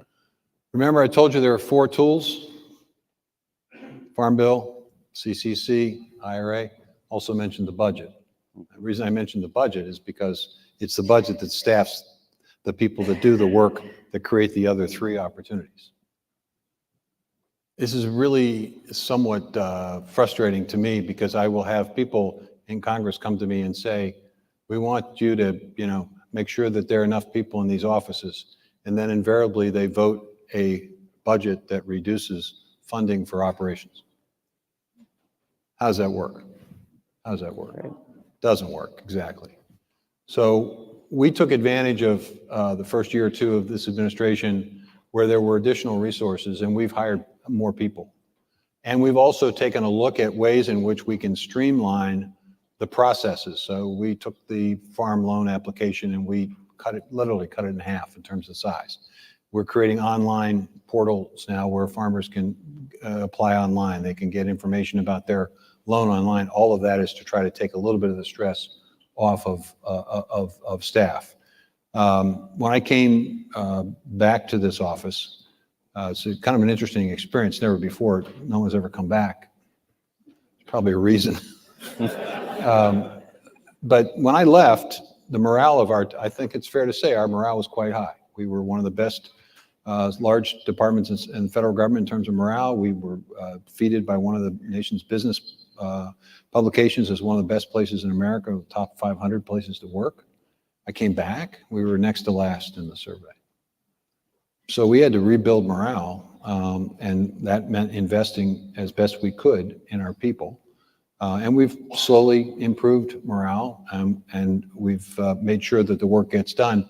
And if you look at, and I get a report every quarter in terms of how many loans have been granted and how many home loans and how many business loans and how many conservation contracts. And if you look at the numbers, a tremendous amount of work gets done. And this is in addition to all the other stuff that I do on the whiteboard stuff. That's not normal, regular business. That's on top of, okay? So the normal business is getting done and then some. It's a remarkable achievement. And I think, so part of it is making sure people understand that I know that they're working hard and that they're working well and they're getting things done. And we look for ways to thank folks. In fact, the president sent a message to all the federal employees before the State of the Union address, basically saying thanks for the work you do. And then the second thing is, you know, it's tough to work for the public. It's tough.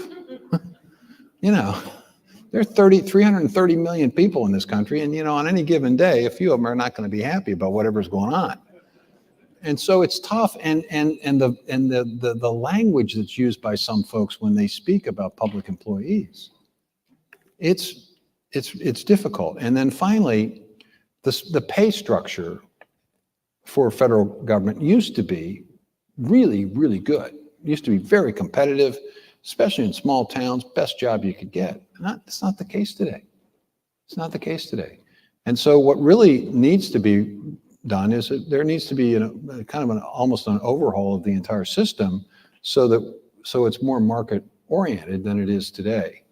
And of course, the problem with that gets back to the first thing I said, which is it's very difficult for members of Congress. They love to come back home and talk about programs. I get it. I was a governor. I get that. I was a state senator. I totally get it. But you can't have those programs unless you have people. So you need to have a proper balance between programs and people. And so it would be great if folks would say, you know what, we're going to be really focused on the operations side. We're going to really help fund IT. We're really going to help fund buildings and facilities, because that's also part of it.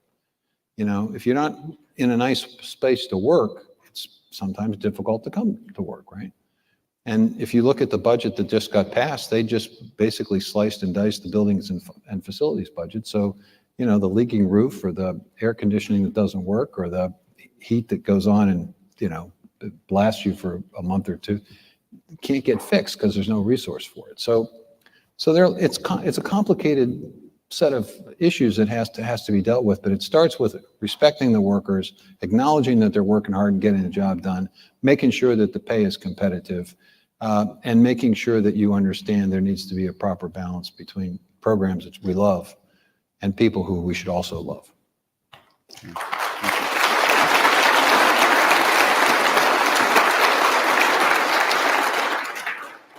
This is a pretty sophisticated group here, and yet I think for many of us, one of the ideas or notions that gets tossed around right now in the context of Farm Bill is CCC. And I think it would be worth kind of sharing. We know that you've been up on Capitol Hill.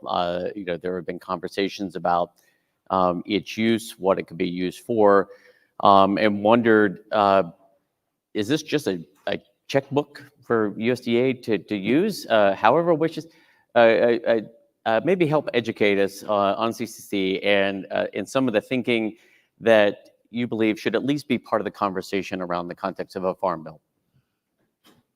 Everybody in this room understands and appreciates the real challenge that farming presents, which is that on any given day, something can happen on the farm that makes it difficult, despite the fact that you could be the best farmer in the world, from actually being a profitable farmer. The variability of farming, the unpredictability of farming is a given, and that creates significant risk. So in the Depression, Henry Wallace, brilliant individual, said we need some capacity within the system, a tool, if you will, that creates the flexibility so that if disaster happens or if there's a need that hasn't been quite thought about or hasn't been quite addressed in previous legislation, that we have the capacity not to have to wait for 5 years for a farm bill but we can address it immediately. So they create the Commodity Credit Corporation. And as I understand it, the resources from the Commodity Credit Corporation it's funded in essence with import fees that are paid by folks who bring stuff into the United States. So it starts off every year with roughly $30 billion in the fund. And then by virtue of previous legislation, farm bills, the ARC and PLC payments and CRP payments come out of that. So you have to kind of estimate at the beginning of the fiscal year, what do we think that's going to be, based on what we know. Sometimes you hit it right on the mark, and sometimes a drought occurs, or a mega drought occurs, or a forest fire occurs, or a hurricane, or a huge storm, or a snowstorm occurs in May and wipes out this or that. So you want to make sure that as you're managing that fund, that there's always enough flexibility in it to be able to address the unknown. But invariably, there is more than is needed for that. So there are circumstances and situations where sometimes the economy is struggling, and there are people going to food banks, and the traditional food bank programs aren't sufficient. So the Commodity Credit Corporation can be tapped to essentially create a vehicle to purchase more commodities for those food banks or for schools. Schools might be confronted with supply chain disruption from a pandemic. And so when they thought they were going to be able to get ground beef for 89 cents a pound or whatever, now all of a sudden they find they have to pay $2.50 or whatever. The CCC can be used to help them deal with that supply chain challenge. So there's great flexibility in it, but there are guardrails. I get a kick out of our friends in Congress. They go, yeah, it's a slush fund. He's just using it for whatever he wants to do. Well, no, I don't. I can't do that because I got lawyers. I got 230 some lawyers in the general counsel's office who are scared to death that we don't go within the guardrails. So they'll come to me and they'll say, Mr. Secretary, you can do this, but you can't do this.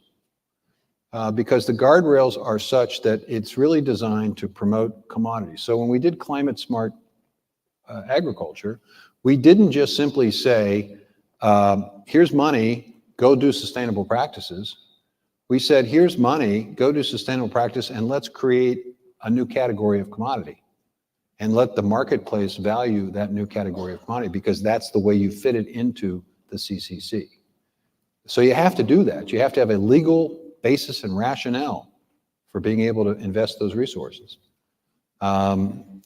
Recently, Senator Boozman and Senator Stabenow, recognizing that there was a demand for additional trade promotion, and also recognizing that that's a farm bill cost and that they were looking for ways to work outside of the farm bill, they came and they said, Mr. Secretary, would you be willing to use CCC to promote trade? So we said, sure, we'll put the RAP program together, the Regional Agricultural Promotion Program. But what we'll do with this is we will focus it on diversifying markets. We already spend a lot of money in market development in China and Mexico and Canada and I don't know, it's South Korea or Japan. South Korea, I think, is our fourth leading. We already spend a lot of money, or Europe. We always spend a lot of money in those areas, but we don't spend enough money in Vietnam. We don't spend enough money in the Philippines. We don't spend enough money in starting opportunities in Africa, because that's where a lot of the new population is going to be, and we want to make sure that we're competitive in that marketplace. So let's use those resources to expand our presence, our promotions, our people in those diversified markets. That fits within the CCC charter. The charter is what defines what I can do with CCC. And that's why I say it's a tool, right? It's a tool. It's got constraints on it, just like the budget has constraints, just like the Farm Bill has constraints, just like the IRA has constraints. But that's why you have to be creative about making sure that you're using all the tools sort of in concert. Thank you for that. I want to maybe find a question here. Is one that for all that this administration's been doing, that's working on the issues that our members care deepest about.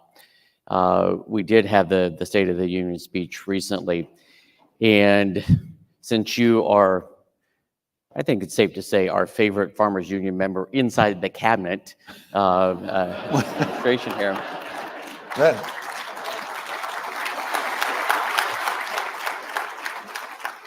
That's damning with faint praise. So far, we're keeping an eye on you, though. But then, and I imagine that in preparation for the State of the Union speech, that you prepared a State of American Agriculture memo for the president as he prepared for that and so forth. What were those highlights from the State of American Agriculture as in the context of this administration and where we stand these days? The president invited me to the White House for lunch and allocated 45 minutes, which for a president is a enormous amount of time. If you think about your life, I don't know how your life is structured, but my life is pretty much structured in 30-minute increments. So, you know, they give people 30 minutes to meet with me, or the staff has 30 minutes to talk about whatever the issues are. When I was governor, 30 minutes. When I was the mayor, it was hour increments. President's schedule is 5-minute increments. So if you think about every 5 minutes, he could be handling something completely different. And then you do that over 12, 15 hours a day, 6, 7 days a week. That's a lot. So when the president says, come over for lunch, and says, I got 45 minutes, you go, oh man, this is great. So what I did is I gave President Biden the same presentation I'd given you. I gave him the whiteboard. I said, Mr. President, here are my concerns. We're losing a lot of farms. We're losing a lot of farmland. The previous response to all of this was to tell farmers, you got to get big or get out. The problem with that is not everybody can get big, at least not now. So we have to do something about this. And here's what, because of the rescue plan, the Inflation Reduction Act, the infrastructure law, and our budget and the CCC, here are all the things we're doing. That you've created this opportunity. And this is why he said in the State of the Union address that we're trying to give people a shot to pass the farm on and to stay in farming. So, and that's why he went to Minnesota shortly after that lunch and gave a speech about rural and about all of this. So he's totally bought in. It turned out that the lunch was an hour and a half. You know, I'm going to share something with you. So we ate in the private area of the East Wing, not the West Wing, the East Wing. And we got finished with the cheeseburger that we both had, and he says to me, do you want a cup of coffee? And I said, well, yeah, that'd be great. So I assumed that what would happen next would be a bell would be rung or a buzzer or something, and somebody would come in and he would say, we need 2 coffees. But he got up, and there was a coffee maker in this little kitchen area next to where we were eating. He says, well, how do you like it? Do you like it really dark? And so the president made me a cup of coffee. So, I mean, he's a regular guy, right?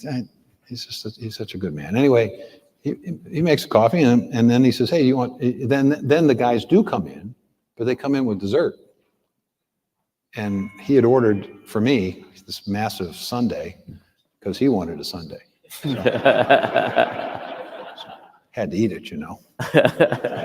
Anyway, we had this conversation about the necessity of creating multiple new revenue streams. Look, this is not simple.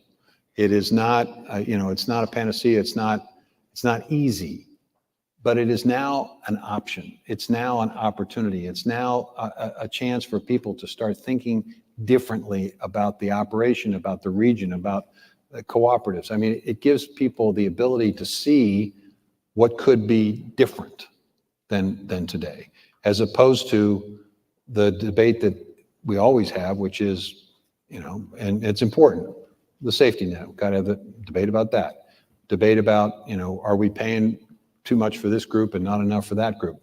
Important to have that debate. But none of that is how do you address the fundamental problem, which is You're in a commodity business. Commodities by their very nature are indistinguishable, which means that their value is less than a value-added proposition, something that's more value. Difference between conventional and organic, for example. So when you're in that business, it is inevitable that you have to do a lot of it. You have to grow a lot of it, raise a lot of it, which is where the get bigger, get out comes from.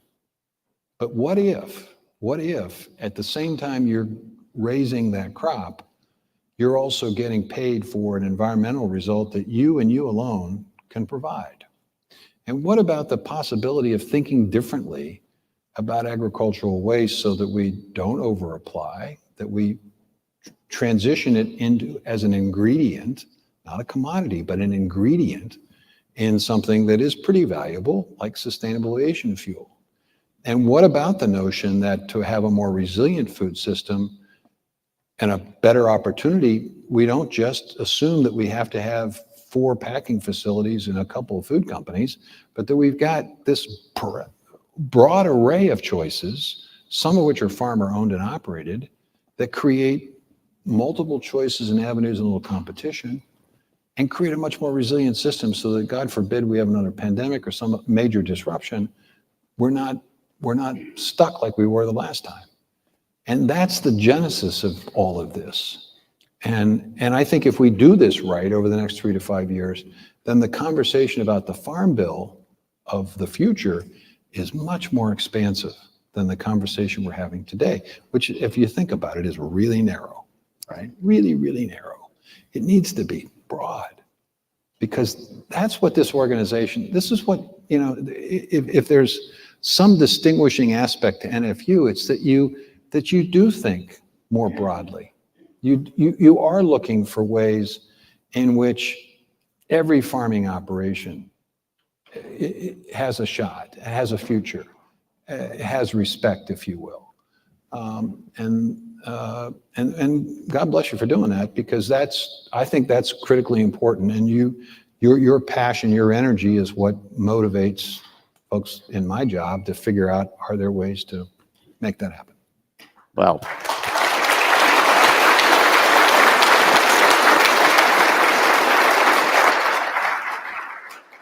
we have so much to be thankful for. We're grateful for this continued kind of engagement and partnership, and we certainly plan to continue working to achieve even more. Everyone, let's give him a warm thanks. Thanks, Rob. Thank you. You bet. Thank you. Thanks, folks. Thank you. Thank you.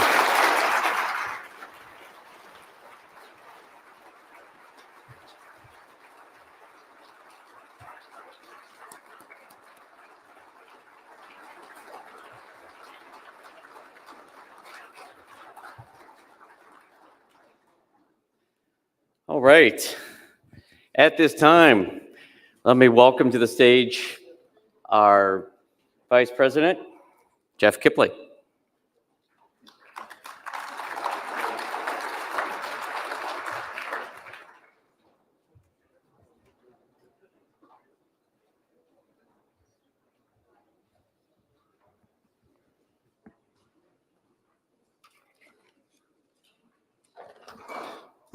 We wouldn't be able to provide such robust programming and networking opportunities at the convention without generous support of our sponsors. We are proud that one of the convention's strongest supporters comes from within the Farmers Union family. I'd like to welcome to the stage Dale Bednarki, President of Farmers Union Industries, to share some updates with their work. Dale?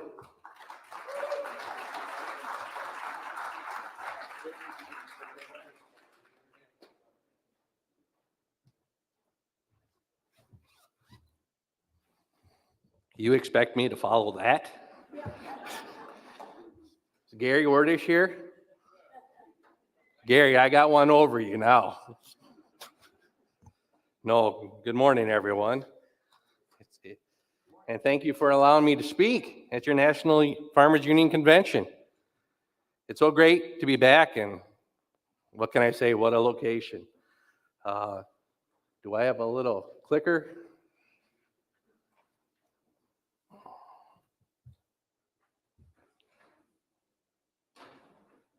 this might be it. So it's truly an honor for me to be here to present in front of such an amazing organization with such great leadership, people, roots, and most importantly, your voice. I'm so honored to be able to share information about FUI and what we have been doing. It's almost second nature to all the great accomplishments and causes your organization stands for. With that being said, we do feel connected. Our ownership is comprised of the 5 Farmers Union. Hopefully they can get this. There we go. Farmer Union Group representing the states on the slide. We always follow what is going on at the national level and the causes and issues you care so deeply about, especially when it comes to preserving the family farm. And I will get into more than that in a few slides. We do feel we play a little bit of a part in those causes, not just from a contribution standpoint, but from an understanding and educational standpoint. In May, Farmers Union Industries will be celebrating, or will be starting its 95th year of business. Yes, it started back in 1929 with a vision to ensure the economic security of our livestock producers. I would be hard-pressed to not give a big shout out to the people who oversee the organization. Visionaries like Dennis Rosine was an integral part of FUI's growth. His ability to challenge management set us up for success. It was truly an honor to see him receive the NFU award and recognition last night. He so deservedly deserved. I think we all witnessed it firsthand. That Dennis, maybe he's from Wisconsin, but his heart is the size of Texas.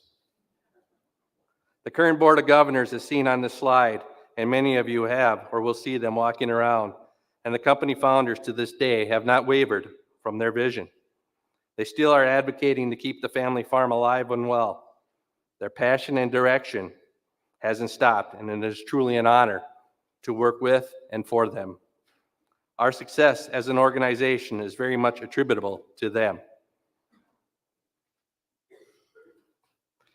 We have heard a lot already the past 2 days on engagement from Mr. LaRue and other distinguished guests.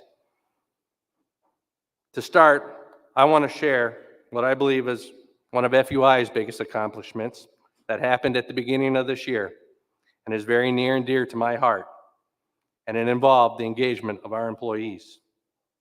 This year started with the leadership team and I working on defining who we are and redeveloping our core values. I'm really proud of the leadership team, our Board of Governors, and the Farmers Union leadership in the outcome. Our new purpose statement was strategically thought out and is truly a representation of who we are as an organization. It really resonates with our employees, and we have really focused hard on rolling it out and living by it. The same can go for our core values. We have grit, as often as it is said around the office and plants, really defines the behaviors we expect from not only our employees, but from our business partners. I believe it is truly what makes us unique and different and what you can expect when you work for and with FUI. Our purpose statement plays a significant role in how we operate and the opportunities we seek. It has played a significant role in recruiting and attracting employees and business partners. From a company standpoint, there has been no changes in the industries we serve or the locations in which we operate. We are still located in 3 states with 5 locations and still operate 6 divisions. If anything, our diversity in our business model has become less risky. We currently operate in 4 industries: agricultural, industrial, pet food, and we even dabble in the human food. CBI, the rendering division, continues to be the biggest of the 6 divisions, and them along with Midwest Grease, our grease collection and grease trap division, make up the agricultural industry. Northland Choice is our frozen and fresh chilled poultry protein division, and them along with Performance Pet Products, our wet pet food cannery in Mitchell, South Dakota, represent our pet food industry. Artex Manufacturing is our industrial division and manufactures large manure spreaders and trailers and has seen significant growth over the past year as demand has been good. Finally, another division with growth is our human food division. Redwood Farms Meat Processors, which is our hog processing organization located in Esterville, Iowa. We have been able to strategically capture more animals this year to run and thus have sold more pounds of meat this year. With the potential for growth for CBI, Midwest Grease, and Northland Choice limited to any additional capacity from our suppliers, we as an organization believe there's real opportunity in Performance Pet Products, Redwood Farms Meat Processors, and Artex Manufacturing. From a growth perspective, and we have really turned our strategic growth plans towards those three divisions this year and into the future. Getting into the financial performance, the company is and has performed well. 2023 was a very successful year for Farmers Union Industries. The success of our organization can be measured in our sales, profits, and it lies in our diversity. As you can see, coming off the pandemic, our company sales have grown every year until this year. Our growth has been organic and is a result of demand and inflation. Demand for our products has been good. Inflation has forced us to raise our prices in order to compete and stay profitable, as we have experienced the same challenges as other businesses when it comes to increased expenses like wages, utilities, parts, and supplies. Our focus has been on controlling on what we can control.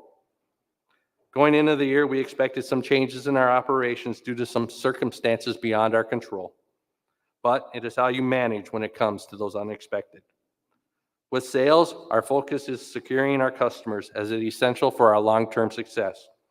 You do this by offering quality products, and our employees take pride in our finished products, be it a can of dog or cat food, a pork loin, to a CB 1200 spreader. You know when you buy from us, you will get a great quality product from a company that has been around for 94 plus years.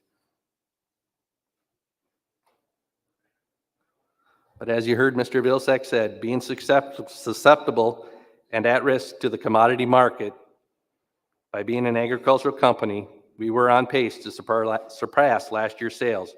But the commodity markets started coming down in November and December, and we are currently seeing prices like we did, or just a little bit better than we did in 2020. This slide breaks down our sales by our 6 divisions. CBI, Midwest Grease, and PP Performance Pet Product sales were less than 2022, and Northland Choice, Redwood Farms, and Artex were more than 2022. CBI is the biggest slice of the pie at 54%. Although less than 2022 by 16%, we still rendered close to 1.4 billion pounds of material. And I like to say that number, 1.4 billion pounds of raw material. The decrease in sales in pounds can be contributed to the pounds, 3 significant reasons. One, we had a pork company file bankruptcy, which some of you are probably familiar with. 2, another packing plant started their own rendering facility. And 3, the availability of beef animals is down. And once again, on the dollar size, the decrease in commodity prices. Some commodities are around 1/2 of the price where they were a year ago. Redwood Farms Meat Processors represents 14% of our total sales. Sales are up 27% over last year, as sales pounds were up with an increase in production. The plant is processing more animals and averaging more animals per day than last year. For the year, the plant processed 357,000 animals, an increase of 86,000 animals over 2022. Performance Pet Products represents 12% of our current sales. Sales are down 12% this year compared to 2022. Although we see great potential, this year hasn't been one of them. We do see the pet food industry as a growing industry. As with others in the industry, the wet pet food industry has seen less volume, mainly driven by disposable household income and the affordability of pet food. Consumers have switched because they can get more bang for their buck, so to speak, with kibble as it is in bulk. We still feel that as inflation drops and households accumulate more disposable income, sales will return, and we have to be ready. Midwest Grease is the smallest slice of the pie at 3%. This division is really at the mercy of the commodity markets and used cooking oil. Sales are down 21%, but to prove it is totally susceptible to the market, our volume was up. We have collected 1.2 million more pounds of grease this year, Just to give you an example on prices, used cooking oil on December 31st, 2022 was priced at $61.50 a pound, or 61.5 cents per pound. And at the end of December 2023, the price was at 38.5 cents per pound, a drop of 23 cents. Northland Choice represent about 10% of our current sales. Sales volume is up, as this is one division we had to raise our prices due to the impact of HighPath AI in 2022. And finally, Artex Manufacturing. In total, they represent 7% of our total sales and growing. Sales for the year are up 36%. Artex shipped 403 units, an improvement over last year of 90 units. The new laser that the company installed last year is running great, giving us more control over quantity and price. This year, FUI realized the need for expansion, so a 14,000 square foot facility was added on to the existing facility. Essentially, we have doubled our capacity. Completed in September, it really helped lower our lead times and the number of units on sales orders. I guess if I had a takeaway, I would say that our two newest divisions acquired in 2015 are second and third on the list when it comes to total sales. To finish up financially, our net income year over year has increased, and at the end of 2023, it surpassed 2022. In 2023, we're especially aided by strategic use of our cash and the return on our investments. But we understand that that is short term, and that true growth will come in the form of opportunities. So we will be investing in our facilities, as you will hear shortly. I'm extremely proud to report that all 6 of our divisions in 2023 were profitable. Our balance sheet remains strong as working capital is ample and we presently have no debt. With good balance sheet ratios like return on equity, we are positioned to act if an opportunity that falls within our core focus would present itself. This year, we have spent over $10 million in assets, be it in transportation, additions, and upgrades, or just replacing, once again, worn out equipment. The $10 million doesn't account for the amount we spend on upkeep and fixing, as we have a lot of moving parts and equipment. Some of the projects this year, to name a few, included the addition at Artex, a new cooking stage at Redwood, a new office at Performance Pet Products, and updating our internal ERP software system. Overall, I can't be more proud of how the year had gone. The money with being able to generate and distribute to our FUE partners to further in their cause of education and advocacy to preserve the family farm. None of what I just said could be accomplished if it wasn't for our employees. We understand that there's a fine line between automation and workers, but one of our niches is we always pick up the phone. There's always someone to talk to.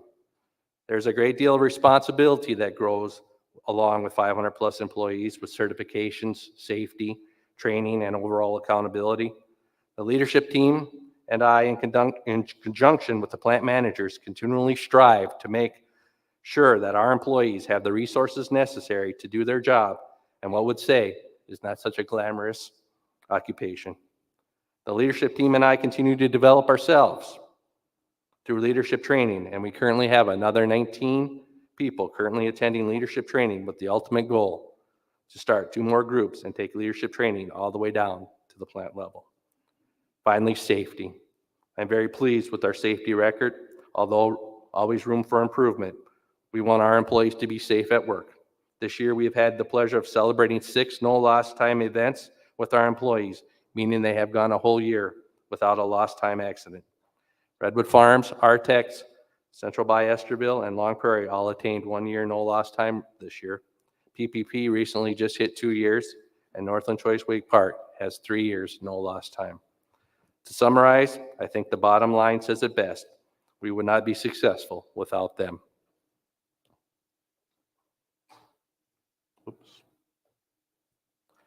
I just wanted to take a moment to recognize the amazing group of people I work with every day. On the screen is the FUI leadership team. The dedication and hours these men and women put in is just true testament to why FUI is so successful. In a unique group with all ranges of experience, we have really positioned ourselves well going into the future. I can't thank them enough.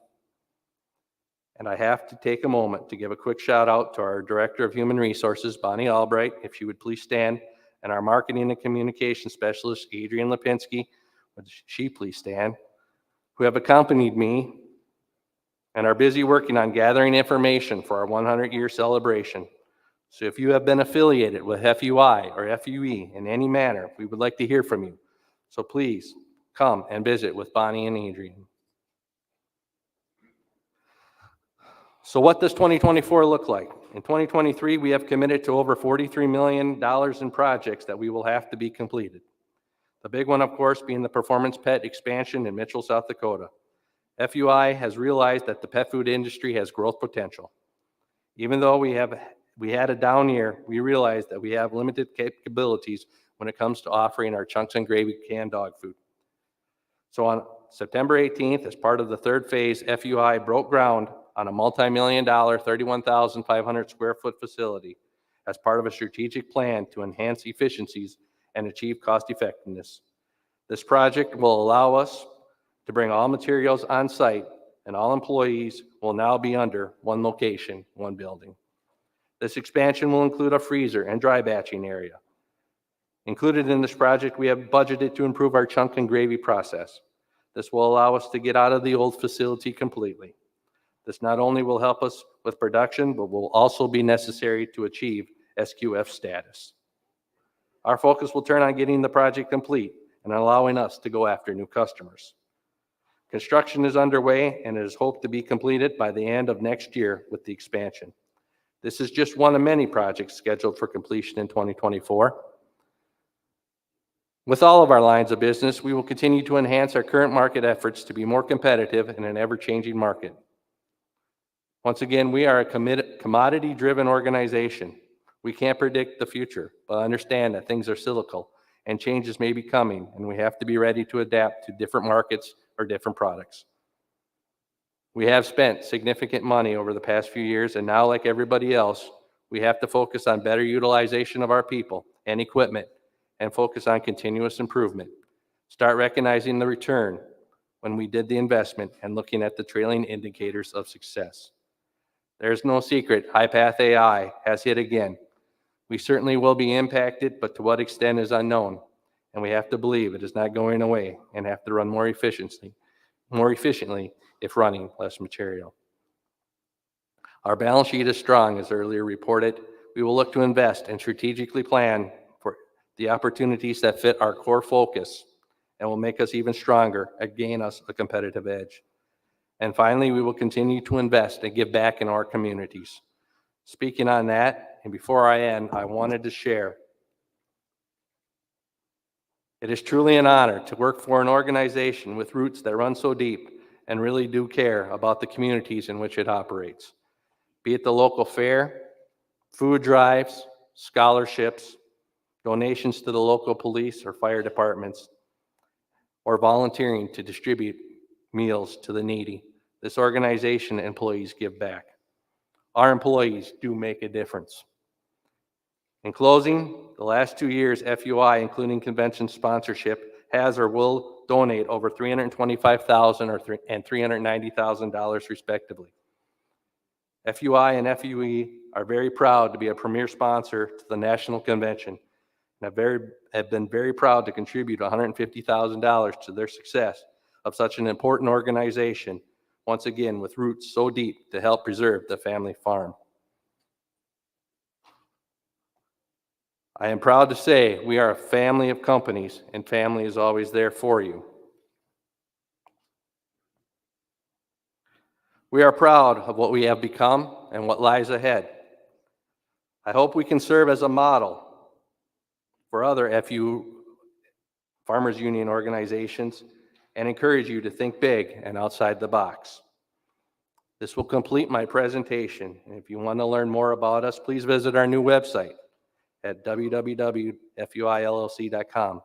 And I will end by thanking you for all that you do and what you stand for, and in letting me share my passion about FUI with you. Thank you.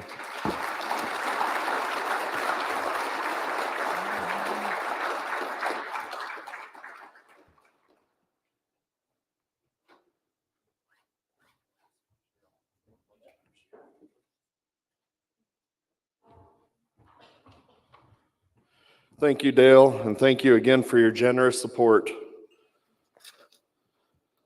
Starting at 10:25, probably going to be immediately following here, we have the 3 breakout sessions in Valencia Room A and B, which is on the other end of the building this direction. There is Do Right to Farm Laws, Benefit Farmers, and Biofuels, New Opportunities for Agriculture to Lead the Way on Low Carbon World. So those are that way, immediately following here. Additionally, Food Safety Team this way will be hosting food safety in the Southwest in the El Teatro Room. That session will continue into this afternoon. Following the first breakout session, lunch will be provided at Terenza, where we had our fundraiser last night. So you just go out these doors under the tent. That will be lunch served. At 12:45, we will have breakout sessions again at the same places. But down here in these rooms, we'll be focused on managing the stress and stressors of agriculture and protecting landowners' rights, as well as the conclusion of food safety session back over here. So with that, we will see you guys back here promptly at 2 o'clock. That is where we will go to general session programming and the start of the 2024 policy debate. I am told that we will have addendums after the breakout session out front here, so that if you want to start looking at addendums, you'll be able to grab those before lunch. Thank you, guys, and we will see you at 2 o'clock.